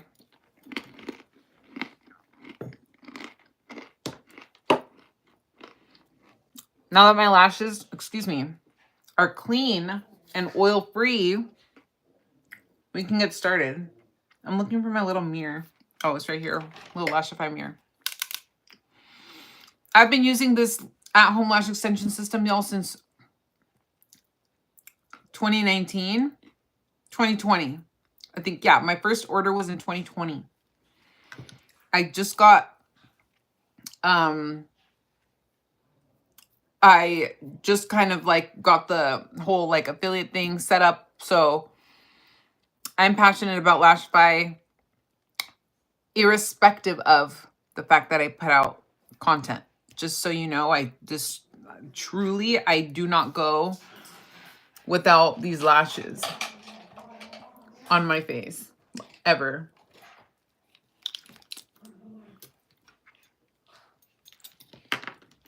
Ooh, love that, Stacy. Doing a facial mask, eye patches, and skincare. Sounds fun, Kat. So, all right. All you need if you're starting out with Lashify is your control kit. That'll come with your wand, which is one of a kind, handmade, one family in Pakistan since the inception of Lashify has made every single one of these wands. They have a lifetime guarantee. So if they ever break, Lashify will replace them. But these things, babe, they will not break on you. You can join the Lashify Life Facebook group. Tons of people on there talking about their experiences, questions, advice, like tips, testimonials, examples, pictures, like it's just a fun, supportive place. And it's informative. If you're apprehensive about taking the leap, want to learn more, or just like yeah, if you're interested at all. And so if y'all are familiar with how we just had the fires here in our neighboring LA County, there was a post on there that showed somebody who had lost their house and the debris and just like everything was ash. And then through it all, her wand, her Lashify wand survived. Could you believe that? And then like, it's so cool on there. It's like, when I say it's a supportive community, y'all, like I mean it. Like people, if you're going through like a hard time or something, like for her, there was just like an influx of people that were like willing to send her their like extra gossamer lashes for her to like re-up since like she lost everything in the fire. Like it was just, yeah, it was pretty inspiring. Anyway, you get Whisper Light Flexible Bond, which is really all you need to get started, and your wand and your gossamer. These are what Lashify calls these clusters, the gossamer lashes. An optional, stronger bond is Bondage with Charcoal Flex, which has antibacterial technology. It takes a little bit less time to dry, so it's not necessarily recommended for beginners. But I like to reinforce the spines using Bondage. So that's just the way I do it. And I will show you my method to guarantee that these babies stay on for at least an entire week, because that's how often I like to switch out my lashes. They can certainly go longer, but I like to keep them at a week.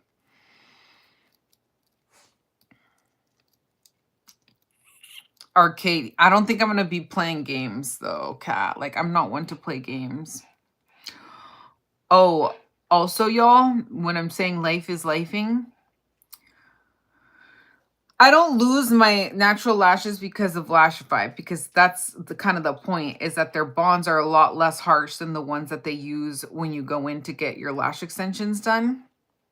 That glue is a more permanent glue. And if you haven't had an experience going to get lash extensions, from what I've heard, I haven't myself personally had them either, but like supposedly they do compromise the integrity of your natural eyelashes because that glue is harsh and they're actually like sticking on each individual like lash to your real lash, right? So like obviously it's going to be harsh, like when the glue itself is harsh and stuff.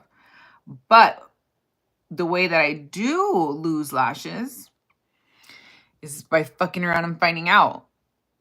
And by that I mean when a lash starts to be on its last leg because it's time for me to remove it, and I'm just like, oh, I can just yank it and I'll be fine. And most of the time, like, the glue is like stretchy enough to just like come off without damaging the lash. But you're not supposed to remove them like that. You're supposed to remove them the way I showed you how to remove them, which is by using the appropriate removal methods that Lashify provides you with. Don't be like me and be lazy, because the other day I did that and literally I pulled a chunk of my eyelashes out and I'm like, and I shouldn't have done that face either, because now these are, okay. You kind of have to move quickly, but that's why you only do one eye at a time. I need to keep it moving because this Whisper Light stuff starts to dry down. So this is the frosting method. You just can use the other side. It's dual-sided. So the one side that I just used has a black micro mascara wand, and the other side has this little clear applicator, but it's the same type of glue. One's just black and this one's white with a pointy applicator, and the other one has the micro mascara one. So Lashify calls this frosting, where you just wiggle a tiny bit, like little dots at the base, but not on your waterline. We are not actually applying these clusters to our waterline because that'll be uncomfortable, okay? They're 1 to 2 millimeters away. So I'm going to start from the outside this time. You can start from anywhere you want. You can start from the middle. You can start from the outside. You can jump around. I'll probably jump around today. You want to hold your cluster from the top middle so that you have full control over the direction of the spine. You're going to apply the spine of the eyelash 1 to 2 millimeters away from your real eyelash. I mean, from your waterline, I mean. And you're creating a new spine, but you're going in that same half moon shape that your eye already, the direction that your eye is already going. If your eyelashes fan out like mine, just ignore them and just focus on the direction of the spine. It's fine. Your real lashes will be taking the shape and the curvature of these clusters. When I'm not talking through this, y'all, I can do this in less than 10 minutes. It does not take a long time when you get used to it. There's a little bit of a learning curve in the beginning. It's gonna take a little bit of practice, but don't get frustrated. Anybody can do it. Took me a little bit to get the hang of it. And by a little bit, I mean, like, I bought the system, I tried it, didn't really get my technique down, forgot about it for like a year, opened it back up, retried it because I was not willing to take no for an answer. And then I got it down and I've not looked back ever since. And that was years ago. And the cool thing about Lashify is how customizable the system is. So you can, and I'm overlapping, y'all. So I'm literally layering the next cluster. Half of the spine is on top of the previous cluster and half of it is off of it. Okay, so you see how we have that cute little wing already going on? There's all these fun lengths and shapes and colors, so it's super customizable. The core styles are like the most simple and natural, which are your A's, B's, C's. These right here are part of the core line. They're all beautiful, y'all. You can't go wrong. So these are B's. And then there's a little bit more voluminous options like the Stardust that are spiky. And so there's tons of examples of people on the Lashify Life Facebook group, and they always will put like what their lash map is if you kind of want to see them on people to know. But I would recommend just starting out with the cores because the volume styles are a little bit more pricey. So especially when you're learning. And if you even want to just get the control kit and then use like cheaper clusters from Amazon to practice with, you can go ahead and do that. But the cool thing about Lashify is The quality is unmatched, so you can really clean and reuse these. I soak mine in little glass jars with 99% alcohol. I take a little brush periodically. I've been lazy, clearly, because look at all those lashes in there. But you can get on a subscription if you want on Lashify to get them delivered every month. And you can, if you sign up for that, you get these like 50% off. So people complain about the price of these because they're a little bit more than like other like knockoff brands, but it's because they are the originals, they are the inventors, they hold all the patents, and they're the best quality. These fibers are 100% PBT Korean silk fibers, and this is cruelty-free. I personally asked the CEO myself whether these glues were tested on animals. She confirmed that they are not. She is an animal lover herself. Her name's Sahara Lottie. She's female. This is a female founded and owned company. And I respect the hell out of that. And she just went through litigation. You can look it up, where she sued China for knocking her off and like having so many, like all the Amazon dupes and knockoffs. And she won. A jury in Texas vindicated her and her patents, which she holds over 600 of them. I should offer one of the one-on-one classes for beginners. Thank you so much, Lori. That's such a good idea. I appreciate that feedback. You're absolutely right. The cool thing about getting a control kit as a beginner with Lashify is you actually get one free one-on-one session with the Lashify Pro with an expert. I actually never followed through on mine, if you can believe that. I just got frustrated and gave up that first time for a while. And then the second time I was just like, I just watched tutorials and then learned myself by practicing. I don't know why, because it comes with the price of your control kit. So that like somebody will be FaceTiming you and coaching you through it. But you see, I'm just kind of building it out. I'm going from longer to shorter. And this was my lash map. So I already have them all mapped out here to make it easy for myself, starting from the outer to the inner, longer to shorter. So 14, 14, 14, 12, 12. And then what is it? Yeah. And then I did 8s.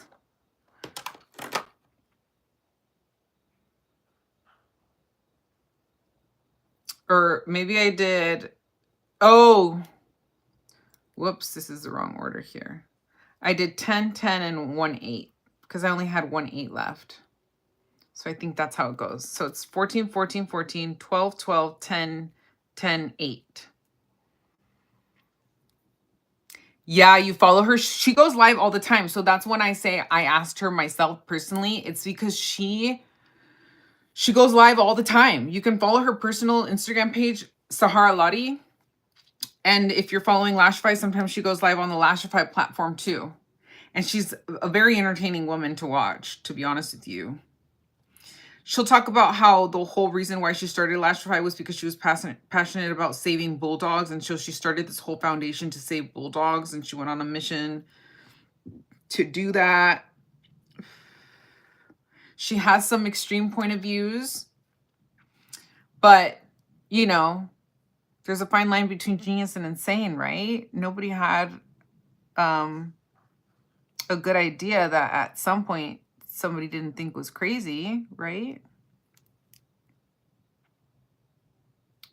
And by radical ideas, I mean like she firmly and strongly believes that according to like this tons of research and experts in the field that she says she talks to on the low because they're not able to like advise, like veterinarians is what I mean. But she says that she's adamant that if you have a dog, that you should only have your dog vaccinated as a puppy, their first year vaccinations, and then after that, they don't need any more vaccinations. And she'll go off on tangents. Some of her lives where she talks about it, I'm sure, are posted in public. She doesn't care. She's like, When was the last time we realistically had a serious case of rabies here? It hasn't been since the 70s, and we can't trust these pharmaceutical companies. Didn't we all learn our lesson with COVID? Yada, yada, yada. And it like starts to make sense like when you're hearing it. So honestly, like I'm already skeptical as it is with big pharma. So say less. I've been torn and conflicted on the issue, right? Because you just don't know who to believe. But I've stopped taking my dogs to get their yearly vaccines after she said that. So, and she's like, my dogs are as healthy as can be. She's like, they eat the best food. Like they are well taken care of. So yeah, I mean, so that's what I mean by she's controversial. But take everything with a grain of salt. Do your own research. You know, I'm not here to tell you what to believe or what to do with your life or your pets. As long as you are trying to do what is best for your animals and you give them love and kindness and a roof over their heads and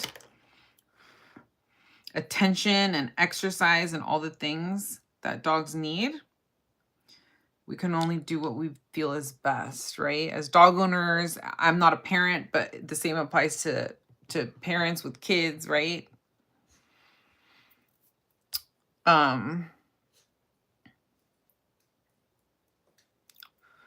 So what I'm doing here is just dipping the spines into bondage to get just a little bit more tackiness at the very spine, just the spine. And these layers of glue that I'm going in with are thin layers of glue. So even though I went in with 3 layers of glue, they're thin layers.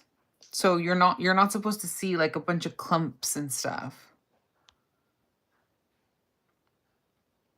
Okay, well, I hope you're subscribed now. Everybody that's watching, I go live regularly. I'm getting back on my game since my 2-week hiatus because life's been busy. And then last week I missed because it was Easter. So 2 weeks ago, I missed my regular Sunday 3 p.m. lives where I get ready for church. I do my makeup at 3 p.m. Pacific Standard Time on Sundays, and I do plan to do the same this Sunday. So please go ahead and turn your notifications on when you go subscribe. There's like a little bell that you can hit.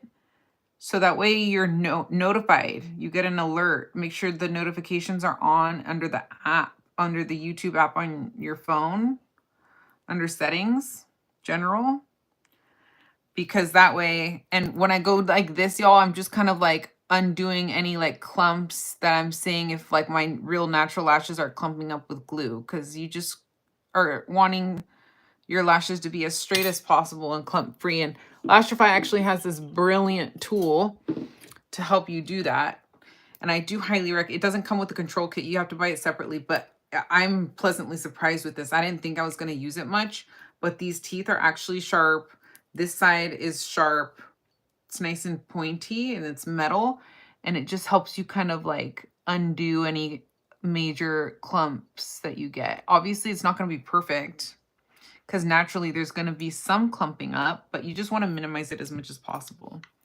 So that's the first layer on. I could probably do one more right here on the inner, but I ran out of 8s.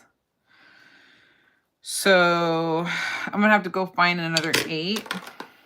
Ooh, I did not run out of 8s. Look, I have more right here. All right, I'm going to do another little B+8. Life's been doing something crazy lately, right, Lori? So 16 is the longest I personally get, Stacy. And typically I do go in with 16s on the outer. I might even layer some. These are just the ones that I grabbed. But I have some more behind me in the drawers that I might go in. I don't know. I haven't decided yet. I kind of like this look so far. What do we think? We'll decide later. That's the cool thing too about Lashify too, is like you can add layers, like you can stack them. So this is the overlapping method that I'm doing, where whenever I go in to apply a lash, half of the spine is hanging on to the one next to it.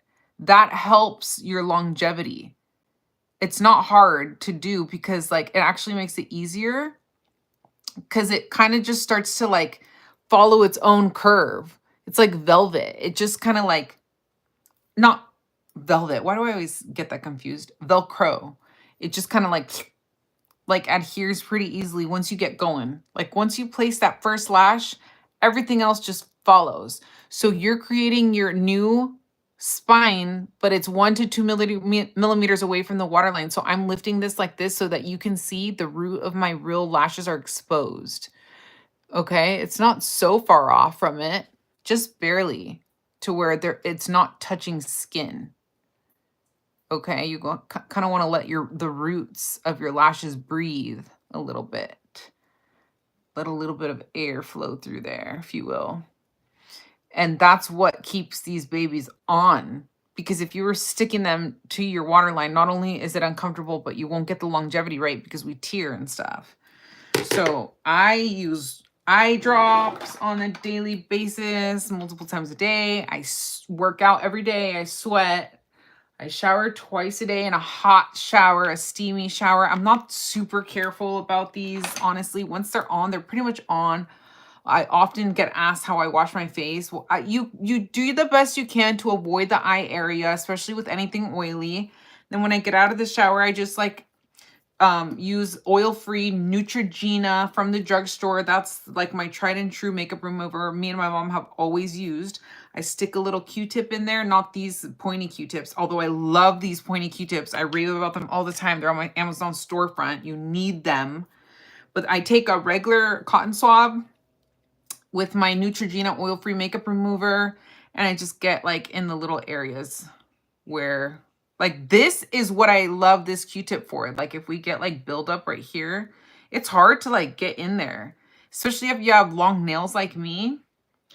Like y'all, if you're not checking, I know this is gross, y'all, and like TMI, but check your like eye ducts in there, your tear ducts or whatever. Like if you're not actively like trying to like dig gunk out of there, you probably aren't noticing that there is. So that's why I love these things for so many things. Nails, like if I want to clean up my cuticles, makeup to sharpen up lines and stuff like that. These babies, okay? Thank me later. On my Amazon storefront, linked in my description. You need them. But that's how I kind of finish off like any makeup that I have, like my eyeliner and stuff that's next to my lash line, the root. I'll just use like makeup remover and go like this so I'm not compromising the lashes. And when they are wet in the shower, so you can get them wet, just don't touch them when they're wet. Because then it's semi-permanent glue. So then you just want to let that glue dry back up and just avoid touching your lashes. But see, I have 2 of these because I like to leave what Lashify calls wandums, these little rubberized protectors. And I just like to sandwich them together like this. I used to only have 1. This was the original one that I got with my control kit in 2020, 5 years ago now. But I always found myself taking these off, putting them on, because I like to apply them with the precise one. And then for smushing them, even though this is what Lashify calls fusing. When you fuse them together like this, once you are happy with the way that they look, you give them a fuse. That's the cool thing about the way this is curved. Just fits comfortably right there. Fuses them all together at once. Lashify tells you to hold this for 30 seconds. I never hold it for 30 seconds. And then that's it. You're done. Look at the difference. So,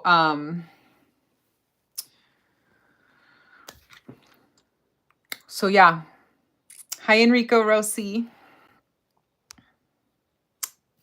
You really need to try Lashify. You wear lashes every day. I apply them at my desk when I get to work. Oh, I love that. Girl, I used to be just like you. I went through a phase where I would be wearing my strip lashes every day because I just loved them. Like, who doesn't want to look like this every day? If you tell me that you don't want lashes that look like this every day, you're lying. And I feel you, girl. and my makeup would look better and everything, right? Like I was more motivated to do my eyeshadow if I knew that I was going to have a pretty lash. Like if I wasn't wearing like lashes, I would just put on mascara. I'd curl my lashes and like maybe like swipe some bronzer in the crease, kind of like how I do still to this day. But everything got more fun about makeup when I started wearing Lashify, because first of all, I have a hooded eye, and the lash band that you stick on a traditional strip lash takes up space on your top eyelid. So there's photos of myself in the past where like you can't see the eyeshadow. Unlike, I still have a hooded lid, but it's less than how it used to be. And part of it too is thanks to the New Face device that I use, the microcurrent, and a little bit of Botox to lift this up. But those things can only go so far. Like Botox doesn't give you a facelift, and neither does the New Face. But I'm telling you, it's a combination of everything. But my eyes used to be significantly more hooded, and as when I was significantly younger, which is the irony of it, right? Because our eyes get more hooded with age. But Lashify really helped me to appreciate like doing my eyeshadow and everything more, because I didn't have to spend the time on doing my lashes.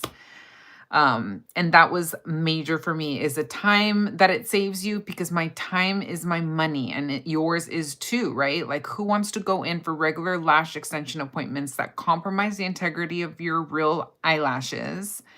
This doesn't. It's expensive. Who can afford that? And who has the time? You sit there for like 2 hours on. I don't even like going to get my nails done because I'm impatient. Might be my ADHD. Some people just love that pampering, but I cannot be bothered to sit there and be serviced like that for that extensive. I'd rather be home. Back to the homebody thing. My ass will be at home unless I need to leave. 14 is the longest in the Lashify map right now. Yes, today. But in general, sometimes I like to stick a 16 like right here, like second to last. It kind of gives like a, if you want it to be a little bit, the length that you prefer is a very personal thing too. It depends on like your eye shape and stuff. Some people with bigger eyes feel the need to wear them longer, or it's just a matter of preference. That's the cool thing about it too.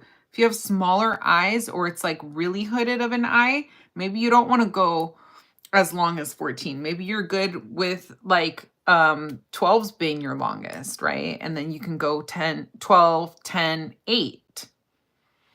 Some of them even have odd numbers, and you can do 8, 9, 10, 11, 12. So you can decide if you want to like skip. Like today I did 8, 10, 12, 14, or whenever. In some lashes they're available in odds, and if they are available, I'll grab them when I buy my maps, but they're not available on all of them. Okay, Noah. Shh. Okay, good night, Sylvia. Sorry if I missed that. No, totally understandable. It's getting late for me too.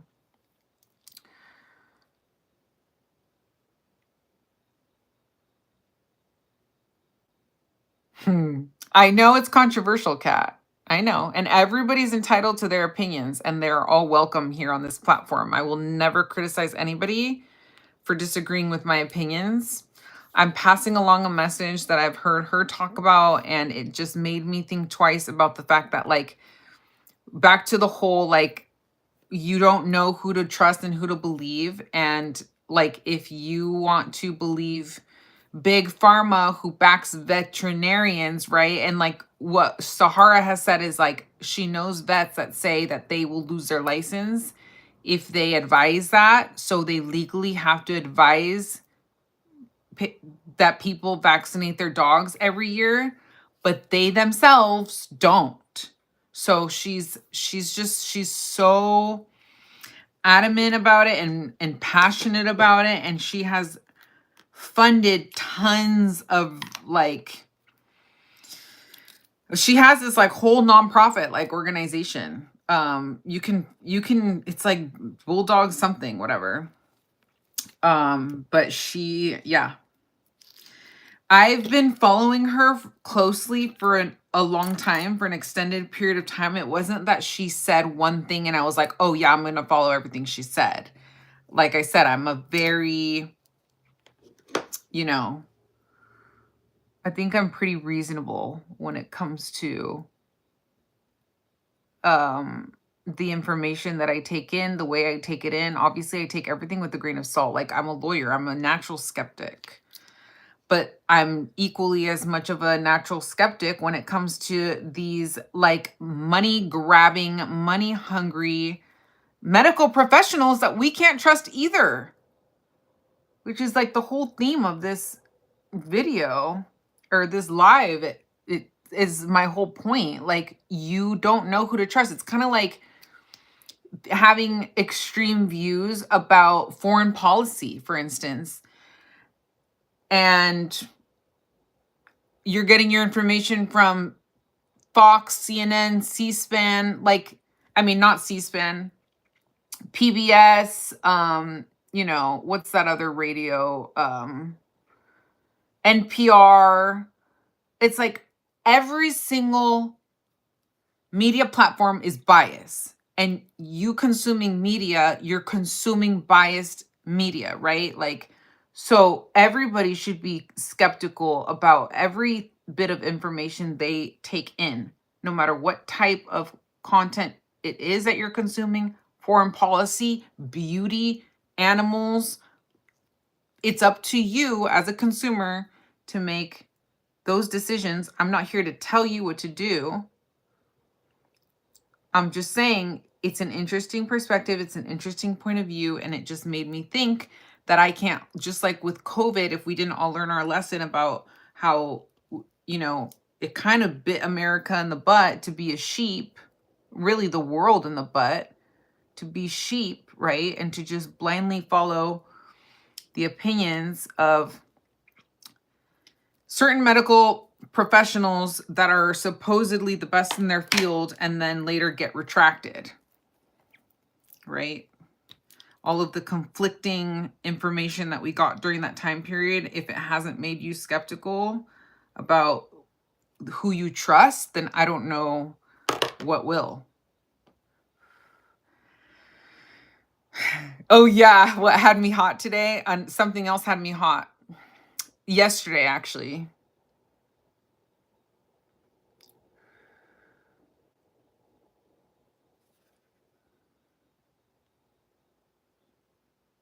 Oh, you're asking, Lori's asking Kat, I think. Yeah, what had you hot today?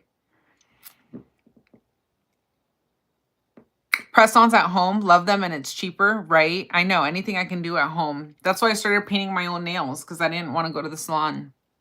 Basically, do what's right for you. Amen, Stacy. Right. I'm not here to tell you how to live your life. I'm not your mom. So,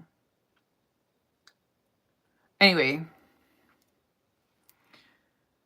I was gonna get into something else that had me hot, but I don't know. I'm kind of going back and forth on whether it's worth me bringing up and talking about, because I feel like we already spilled a lot of tea today.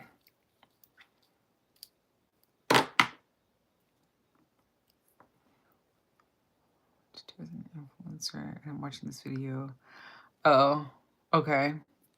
I see.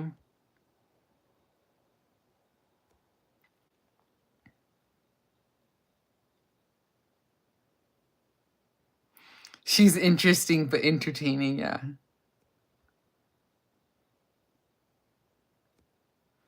Yeah. Oh, back to what I was saying, Lori bringing up the fact that I should do one-on-ones. Now that I'm officially monetized on YouTube, y'all, I'm able to set up memberships. So shout out to you if you would be interested. If I started to create a membership, like tier system, and we could do exclusive content on those memberships. Like Lori that just gave me that idea about like doing one-on-one lessons with us to apply these lashes if you need help and would like my help. Also, y'all, by the way, leave a couple of your real lashes out. Like, don't go all the way to the inner and all the way to the outer, because it'll make it look a little bit more natural and like blend it in with your real lashes that way. And by a few, I literally mean like 3 or 4, like on, you know, on the outer, maybe like I have less on the inner, so I probably leave like 1 or 2 out in the inner some days, depending on how many I have at the time. And like if your lashes are uneven, obviously you have to just like make do with what works for you. But I forgot what I was saying already.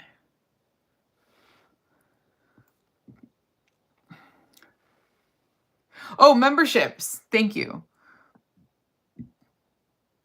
So what I was thinking for membership content would be like, thank you to Lori who just gave me that idea. We could do like one-on-one lashify sessions where I could try to help you apply your lashes. If you're interested in learning from me, we could do one-on-one sessions when it comes to anything, really. Like, I don't claim to be the best makeup artist in the world, but if anybody's wanting to learn what I know, I can teach you what I know. If you like my makeup style and would like to have more intimate time with me,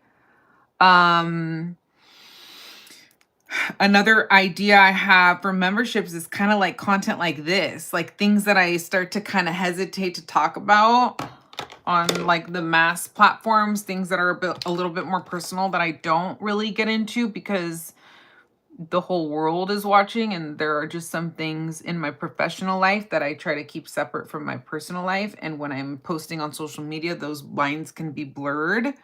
So I was thinking, because I want to share more of myself without having that red tape, if you will, I can be more aware of like, you know, be more comfortable putting more of like my personal life and information out there that I normally wouldn't to my members, those who, you know, deserve that, for lack of a better way to say it. I have very different worlds on a daily basis going on with my day job as a lawyer, as a trial lawyer, and doing beauty content online. So a lot of times those worlds kind of clash, and that's what I mean by I would like to be more open on social media, but as I'm still in some ways a little bit limited because I need to pay my bills and I need to keep my job. Like a safe place, right? For me and my members. Exactly, Lori. If I want to not be so worried to tiptoe around political correctness and stuff like that I'm constantly worried about. And by the way, y'all, if you didn't know already, I have my degree, my bachelor's degree in political science.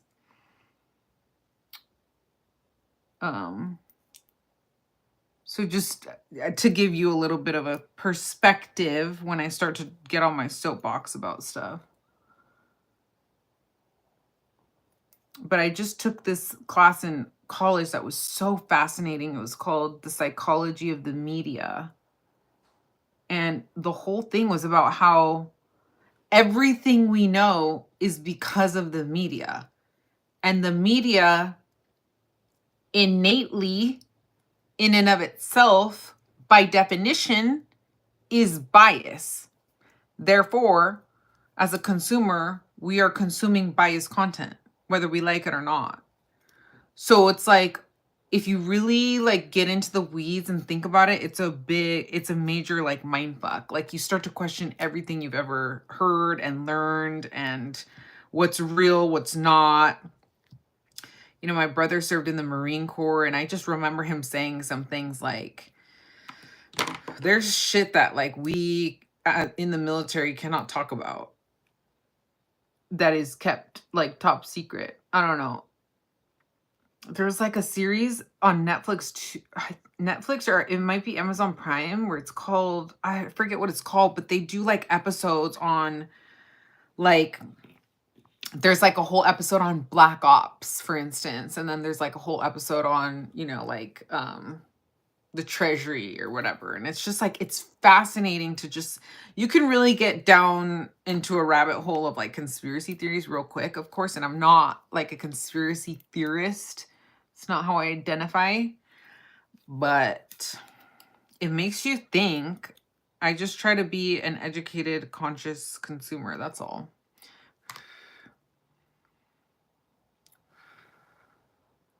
Yeah, Shop With Me lives. They do online shopping with their members like once a month where people can choose what you get.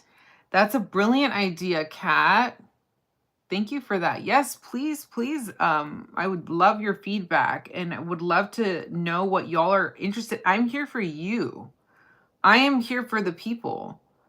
I am a public servant who is here at your service. You tell me what you want to see, you know, and I'm probably willing to do it.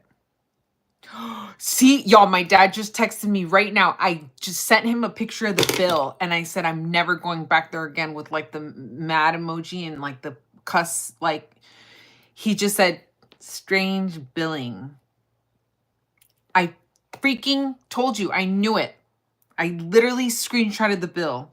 He's like, wow, strange way of billing.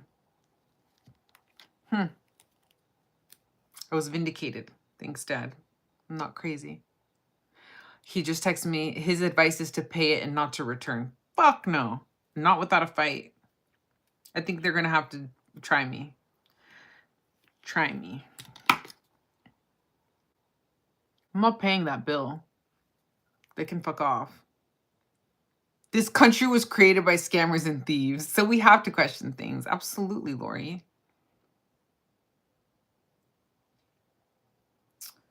But thank you for the input. Membership lives. Yeah, I could go live and have more like intimate conversations with y'all like here. Heck yeah. Love that. Ooh, you have a political science degree too? Love that. I got mine from Loyola Marymount University. I'm a proud lion. Jesuit educated. But yeah, like I went into poli-sci. Like I was interested in it. I wanted to learn more, you know? And then it seems like the more education you have or the more time you spend, like me practicing law in the system, it's like the less you realize you know in a way, and then you start to question everything you've ever known, and then you start to question the system itself and the players who created the system and the rules. And now I'm feeling just like I wanted so badly and I did so much. I broke my back damn near over becoming a lawyer. Like I mention this every now and then, but I have permanent serious chronic damage to my lumbar, my lower back because of law school. Just the amount of studying and just like the being hunched over, and it wasn't like that before. So I've dedicated, I mean, I'm the amount of student loan debt can buy a house that I'm in. So that's the most expensive thing I've ever paid for. The hardest thing I've ever gone through is law school and passing the bar and just like my education in general. And where was I going with this? Oh, I wanted to be a lawyer so badly. Like that's what I always wanted ever since I was 7 years old. That's my earliest memory as a little girl of like, just, I'm the type of person when I set my mind on something, you can't convince me otherwise. Like I'm doing it. I don't know if it's me trying to prove something to myself. But whatever it was, and that's kind of like another part of it too, is like I wanted this, right? And I read or heard this quote. It was really interesting and it just like stuck with me. It resonated because I just could not relate more. And it said, when you achieve what you thought would make you happy, when you achieve what you thought would make you happy, right? Like that to me is literally like, I thought I was done. Like I made it in life, you know, passing the bar on the first time. That's all I ever wanted. And everything would be good, right? All my problems would be solved. And then I don't know if y'all have ever felt this way about like achieving something, and the bigger the achievement, I think like maybe the more, but then you're kind of like, well, what else? Like, is this it? Like, this is what you know, like there's got to be more. I thought this was going to be better. And the longer I'm practicing now, 7 years, the longer the more it's starting to feel like I was bright-eyed and bushy-tailed. I had all this hope and passion and inspiration to make a difference and to make a change and to, you know, do my part. And then you start to feel like you're lost in this fucked up system that is like your efforts are a drop in the biggest bucket that ever existed. And it's like, for what? Like, I'm breaking my back and losing sleep and years of my life stressed out over a job that's not bringing me the joy and fulfillment that I thought. Like, it's a crazy thing. It really is. And I always thought like, oh, I was one of the lucky ones that had it figured out, right, at a young age. So I don't know. I have a lot of feelings like that I just like refrain from talking about, because it sound like I don't like to come up on here and make it sound like I'm complaining or like I'm unhappy with my life. Like, it's not, but that is part of the reason that I so appreciate this outlet, and why I even started to create content on social media to begin with, is because I just started going through this like identity crisis, this existential crisis. And I was just like, this beauty stuff reconnected me to my childhood. And that's what they say. Like, I was really fascinated when I learned like psychology wise, and I almost got a minor in psychology. I was 2 classes shy of it, but based on what I wanted to do in life, I was advised that a psychology degree wouldn't really mean jack shit. So, or not psychology, sorry, sociology. That it wouldn't mean anything. It wouldn't do anything for me. So there wasn't a point. So that's why I didn't. But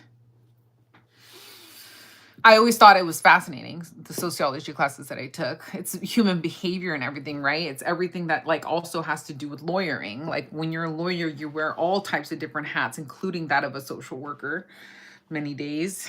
It's not the same, obviously, very different legal obligations and ethical obligations. But my whole point is, I thought I had it figured out, and I was one of the lucky ones, and I knew what I wanted to do in life, and that was it. And then, you know, it just goes to show that I think like our happiness comes in like the jerk. I know that sounds so deep and cheesy, and I always hated hearing it, like that the fulfillment and the happiness has to come on the journey, like not on the destination, you know, from the destination, but, and like striving for something, looking forward to something. And like one example that I've heard psychologists like explain it in the way that that they do is like, if you think about the fact that you have a Disneyland trip or like a vacation planned next weekend, like the week is going to be easier for you to get through at work because you're looking forward to that, right? As simply as I can put it. You follow a girl that quit her law firm. Now she's doing politics and fashion social media. She also does consulting. And see, I keep hearing these stories, and I keep learning these statistics that like 50%, if not more, of women in the legal field leave the legal field, and why the statistics are so high of lawyers committing suicide and having substance abuse issues and just being unhappy. Like, why are all the lawyer jokes and like all the and it's funny, right? I perpetuate it myself, like on my own platform. I follow these like meme pages and that are all like lawyer content, and it's like the whole joke is that lawyers are unhappy with their lives because what they do for a living is fix everybody else's problems, right? Like, and I don't know. It's just, it's deep, and it's, you know, I can go on and on and on, but there, like I said, I have so much that I want to share and talk about, and I feel like I can't on this massive platform. And that's what I'm excited about when it comes to setting up potential like subscriptions and membership tiers that are available to those people who like truly ride or die for me. I see you if you're one of them that is interested in being a member. When I set up those memberships, I'm still kind of planning it. It's kind of hard. And Lori, I'll probably need a lot more of your advice since I know you have those set up for yourself. But it's hard for me to like navigate like that's something that if I take on as a responsibility, I will take it very seriously, right? People paying good, hard-earned money, like I want them to feel like it's worth it. And I want to be able to make myself available enough for that and to prioritize that along with balancing like the other content that I still have to, it's like taking on another role, right? And because I don't do this social media thing full time, that's kind of something that I'm struggling with, is like being able to balance everything at once and just do it all. So, and the fact of the matter is that it's like so hard for me to come home at the end of a long day in court and just shift like my mindset that's already like my brain is exhausted to the max, and then like be creative, like turn on this complete switch. It's almost like necessary to separate that into like different days ideally, but what can I do? I work 5 days a week. So it just is, it's tough, y'all. And I heard like, if y'all are familiar with the Skinny Confidential podcast, like they're very successful, this couple that are the hosts, and they just were talking about how that's extremely difficult for them to like shift from like an analytics mindset to a creative mindset in their line of work, like in the same day. So when I heard that, I just felt so like, again, like vindicated, like, wow, it's not just me. And this is why sometimes I struggle keeping up with, and I feel like I'm not putting out enough content as it is already. So I think that's like the idea of setting up memberships is exciting, but daunting at the same time. Yeah. Your husband is a smart man, Stacey. Tell me one lawyer who loves their job. Oh, your husband's a lawyer, Stacey? I didn't know that. Okay. Well, I hope he is not one of the unhappy ones. I have heard that there are some that have fulfilling and rewarding like jobs, and it's a very like small sliver of them, and it's very like transactional. I forget what they said. It was I think like wills and trusts, like when you're setting up wills and trusts for people, like what is there to what is there to be unhappy about there, right? I couldn't do that because it's boring. Like I cannot sit behind a desk and do paperwork. Like part of what is equal, and I've said this many times before, like on my channel, like it's this, the main source of stress is also part of like what is in a kind of fucked up way, like the most exciting and thrilling. It's like you start to get like addicted to the adrenaline rush, but then you realize like, oh shit, this is like gonna take a toll on me physically in the long term. You start to realize, oh, at least me, I'm like, I don't think this is sustainable. Yeah, hi. He's a sports agent. Good for him. That's awesome. Cool. Thanks for sharing, Stacey. Yeah, so anyway. Oh, you only do one level and you only do lives. Okay, that's interesting. See, that to me seems doable. That totally seems like something I can do, like maybe reserve these Friday nights or something for like my memberships, or Saturday nights, something like that. Because I've been doing this more, like going live more on Friday nights and or Saturday nights whenever I have time. But I'm wrapping this up, y'all. It's getting late. I'm getting tired. If you can't already tell, I'm like, my energy is like slowly but surely like draining.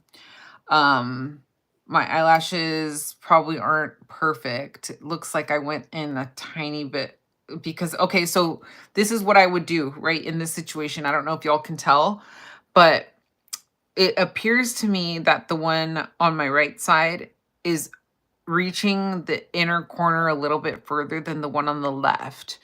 So what I think I can do, because I have two options. I can either add another cluster right here and see how that looks, or I can cut this one in half and I could still just like unstick it because it hasn't been that long, and then just do a half in each. So that's kind of like the fun thing with Lashify too, is like, it's customizable. And sometimes I do cut my clusters into halves that way. So let's see what, oh, see, I just, like, if I'm like rough about taking them out of their package, they do it on their own. So that's why you want to be careful. When you're taking your clusters out of here, the more natural the lash style is, the more sensitive and delicate they are. But that's why Lashify, they provide you, Sahara said on purpose, she put the amount of clusters, which again are called gossomers, in here so that you have like a couple extras if any of them break on you.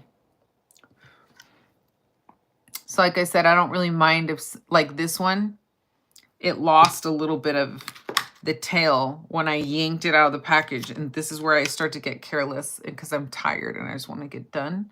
But I'm a perfectionist, so I just want to have them perfect before I get off.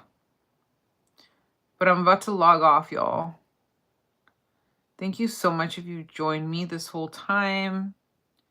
If you stayed till the end, please subscribe and like this video if you haven't already. And if you're watching the replay, I see you. Replay gang, leave me a comment. Let me know if you watched to the end. I appreciate you. See, you have to wipe off there's a tiny bit of glue on the wand, and you just want a microfiber cloth handy, like the same one that I used to remove my lashes, and just wipe it. Because if not, the cluster is like gonna be adhering to the wand and it's not going to like stick, right? If that makes sense. So these are just like little tips that I've learned by doing this so much. Yes, Steel Pulse. I'm so excited to watch Steel Pulse. When I saw him last year, I think it was last year when they performed, man, it was one of the best concerts I've ever been to. It's kind of like a smaller venue, which I love. And it's like, you know, standing room only, which I love, again, because if I'm really into the concert, I want to be general population. Like, I want to be able to like run up and be like I don't want to go and be in no mosh pit, but if I could be like right up in front, hell yeah. That reminds me, I got to get earplugs because I don't play with my hearing. I like to wear the tan color earplugs that are so discreet you can't even see. We reminder to self. I'm making a mental note.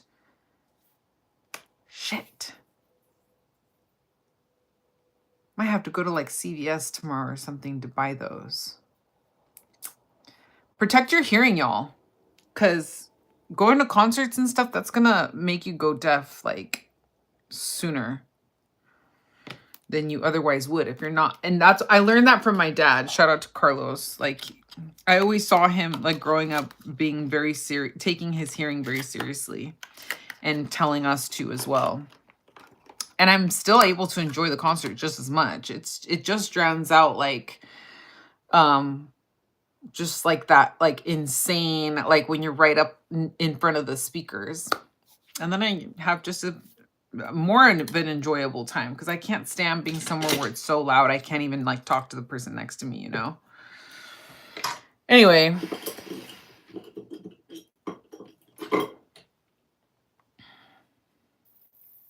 Loops. I don't know what that is.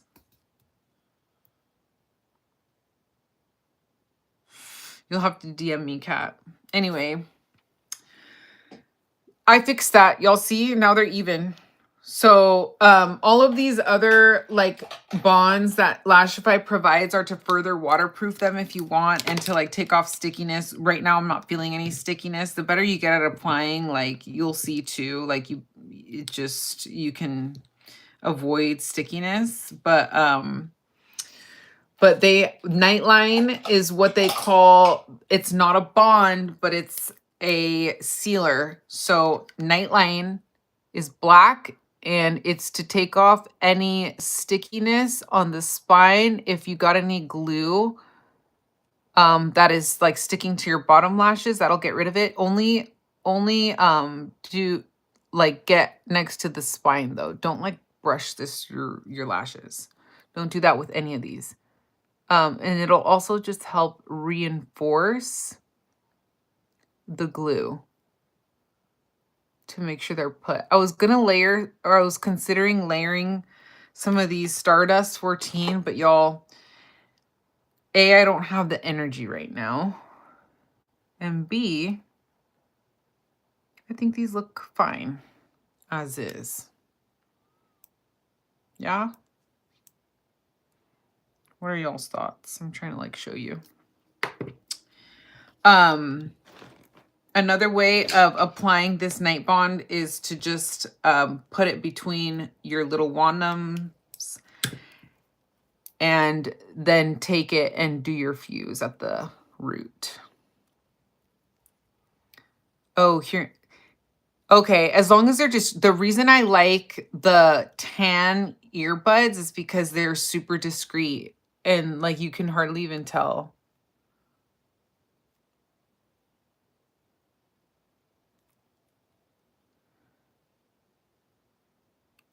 Anyway, yeah, so I got to figure out the earbud situation for tomorrow, but because I wanted to get them on Amazon not too long ago, but they only came in like a massive pack, and I go to concerts every once in a blue moon, and that's like the only time that I wear those. But I guess it's just better for me to have them and bite the bullet. But hopefully they sell those at CVS. I want the tan ones specifically, little foam ones. Okay, and then the last step that I do sometimes if I feel like it, most of the time I skip it, is glass. Or like the sealant, the waterproof sealant. They've changed the name a few times, but it's the waterproof clear sealant. And it just adds like a waterproof layer. And you do that over the Nightline if you're going to do the Nightline. You don't have to do Nightline. You don't have to do the sealant. These extra couple of things at the end are just kind of optional. Some people like to switch out their lashes every few days and they don't really need like the most longevity, right? I don't want to baby these lashes. I want to be able to work out, shower, do all the things and not really worry about them too much. I wear makeup on a daily basis, so I'm getting all up in here to clean my eyes. And sometimes like it tends to like loosen up spines every now and then, no problem. That's where I just take the clear pointy side of the Whisper Light Bond and I just like tuck it in underneath that spine and then refuse it. And it's fine again, you know, if you have to like take one off and then re-glue it on, that's fine too. But that's why, yeah, when I really do the whole thing, like the sealants and everything, I don't have any problem with it lasting at least a week. People swim in these, like they go scuba diving in these. I kid you not, I've seen it on the Lashify Life and they're like, my lashes survived, they're perfectly fine. They don't have tan earplugs at CVS. They stopped selling them last month. Damn. Well, where can I get them, Kat? You know everything. Hey, Locke. I'm mugging off. Hella tired. And my phone's probably going to die. Yeah, my iPad right here is at 19% on YouTube. But thank you all for hanging out with me, chilling with me, chatting with me, doing our lashes together, doing my self-tan together, keeping me entertained. I have like I said, more juiciness, and I can get on this whole other tangent about something that like ticked me off this week too, but I just decided not to even go there because it's like I'm gonna get passionate about it, and then I'm just tired and I don't want to get all like hyped up again and amped up. So that's where I wish I had this membership platform set up, because I'd be like, y'all, I got the tea.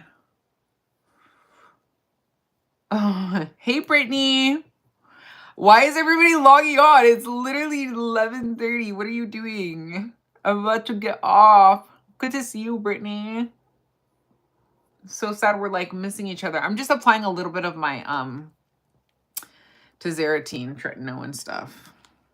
I mean, retinol. Target may have them, but most places aren't selling skin tone earplugs anymore. Well, hell. Have fun at the concert, says Stacy. Thank you. Good night. Have fun tomorrow. See you next live. Yeah, I hope everybody comes back. Tomorrow, me and Brown Girl Bella are trying to plan a collaboration live together, and I told her that if she has time and she's available, we're thinking, or at least I'm thinking, maybe around like 1 or 2, possibly, just so it's not super close up to the time I have to leave for the concert. I don't want to be stressed out. And I'm sure her and I could like go for days, but that should be a really fun collaboration live. So look out for that. We're planning that, if not tomorrow afternoon, sometime very soon.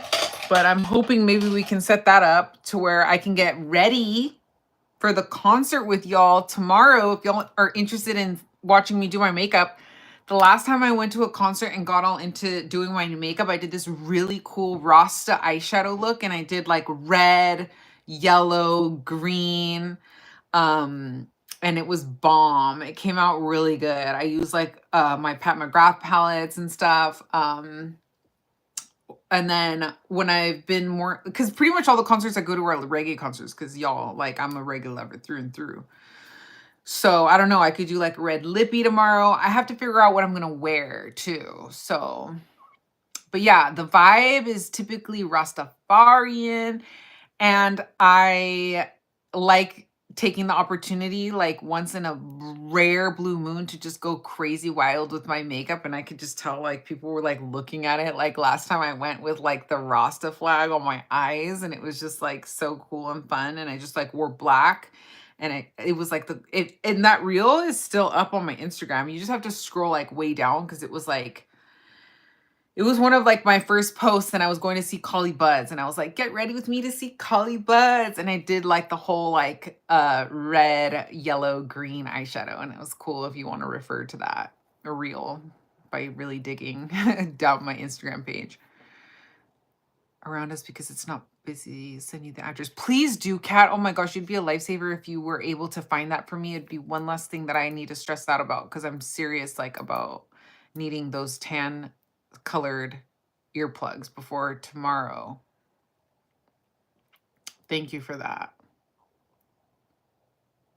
Yeah. Join my Discord. I just got on that platform. I saw that, Stacy. Westman Atelier just came out with a new color in their lipsticks, the shade Mimi, and they just came out with the shade Petal that I picked up during the Sephora sale that I've applied on camera with y'all before. Yes, Brittany, love it. And we had a whole discussion about the way these smell. It doesn't bother me, but some people are bothered by it. But I've been eyeing that. It looks like a really beautiful, like cooler leaning, like mauve-y, like dusty, yeah, like a cooler tone pink. I'm debating on whether or not I need it. Y'all tell me if you think I'd look good in that shade Mimi. Are you getting it, Stacy? I know it does look beautiful. Yeah, I just sometimes I have to be careful about cooler tones on my lips, because I feel like I can look a little bit deadly sometimes if I do too cool of it. But I'm sure that Westman Atelier has her shades on lock, so I shouldn't even be questioning it. I'm sure they're flattering because she knows what she's doing. But anyway, I could talk all night, y'all. I could be like, I'm like fighting sleep. Like my eyes are like going like this, but I'm like still amped up, like talking to y'all because I have so much fun on here. 4 left at the Newbury Park. That's far. Anything over the grade is like LA County to me. Do we need it now? Do we want it? Yes. I know, right, Stacy? Anyway, I know. And of course she has to release it after the Sephora sale, right? I picked up a few extra things during y'all. Another thing that had me hot is that I ordered that YSL loose powder during the Sephora sale, and I was so looking forward to it. It said it arrived, but I never got it. So I hit up Sephora, and I'm like, fuck me, dude. And they're like, oh, well, it arrived. And I'm like, I understand that it says that, but I did not get it, right? And like, after how much I spent in that VIB sale, like, I'm like, I hope they're not going to really fight me on this. And they're like, okay, no problem. Well, I said, can you please send a replacement? And they're like, oh, we just went and refunded you because it appears that the item is out of stock. Have a great day. And I'm like, no! Like, yeah, on the one hand, I'm happy that Sephora made it right. But on the other hand, I really wanted that loose powder. And now the sale's over. So they're not going to give it to me at 20% off. I'm waiting on that follow-up 20% off available to everybody sale that Sephora always does after the VIP sale. So any day now would be cool. I'm like getting my cart ready for the things that I happen to miss. But yeah, so my outfit for tomorrow is TBD. The makeup look is TBD. Hopefully me and Brown Girl Bella can, and her name is Shannon, by the way, if y'all aren't following her already, go for it. Can decide on, she might be joining me on my platform tomorrow. So turn on your notification bells to be alerted about that. And then next week she does Bella After Dark. And I think she does that Thursdays at 6 p.m. if I'm not mistaken. So that time works for me. It's after work. So I could just like hop on. I would just be taking my makeup off and then redoing it for the live, which is fine. I could do that for y'all. But so we're thinking about doing that. That way we can do 2 collabs on each other's platforms, since I just love her. She is so fun. You know, when like you don't know somebody for that long, and like I've never met her in person, obviously, but like when even in real life or whatever, or you've come across a creator on social media that like you connect with, you click with, and you just feel like, oh, she's like my vibe. Like that's a person that I want in my circle. Like she's cool. Like I want to hang with her. That's how I felt about Shannon as soon as I started watching her content. I go, this girl is fun. I want to be her friend. Vaughn's has 3 left in stock. Ooh, okay. Thank you so much, Kat. You have no idea how much I appreciate you looking that up for me. I'm going to have to go to Vaughn's. I do have a Vaughn's down the street. Hey, Caesar, why are you joining now? I'm about to log off. Lame. Is everybody subscribed on YouTube, by the way? Please like the video. Share the video with all your friends. Caesar, you missed me putting on my lashes and applying my fake tan on that I'm now marinating in. All right, y'all. That's it for me. Have a good rest of your weekend, everyone. I hope to see you all return to my channel during my next live. Look out for that. Possibly tomorrow, if not for sure Sunday at 3 p.m. Pacific Standard Time. Catch your girl Makeup Esquire, aka Noelle, your favorite lawyer and beauty lover, on here. Well, clean and bite, Caesar. All right. Share with your grannies, share with your aunties, share with your moms, share with your sisters, brothers, daddies, baby daddies, if you want. Okay, I love y'all.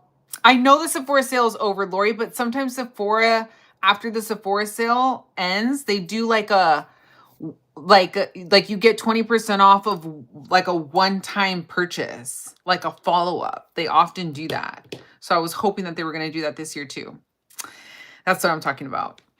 All right. Good night, everybody. Thank you so much for joining me. Stacy, you stayed here the whole time. Kat, everybody who stayed here the whole time, like, you're a real one. Lori, like, love each and every one of you. Seriously, like, from the bottom of my heart. LMFAO, not Granny, but yes. Okay.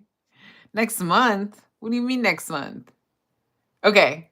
Kat, follow up in the DMs. Thank you for being my mod today, Kat. I appreciate you. Love you all. Bye.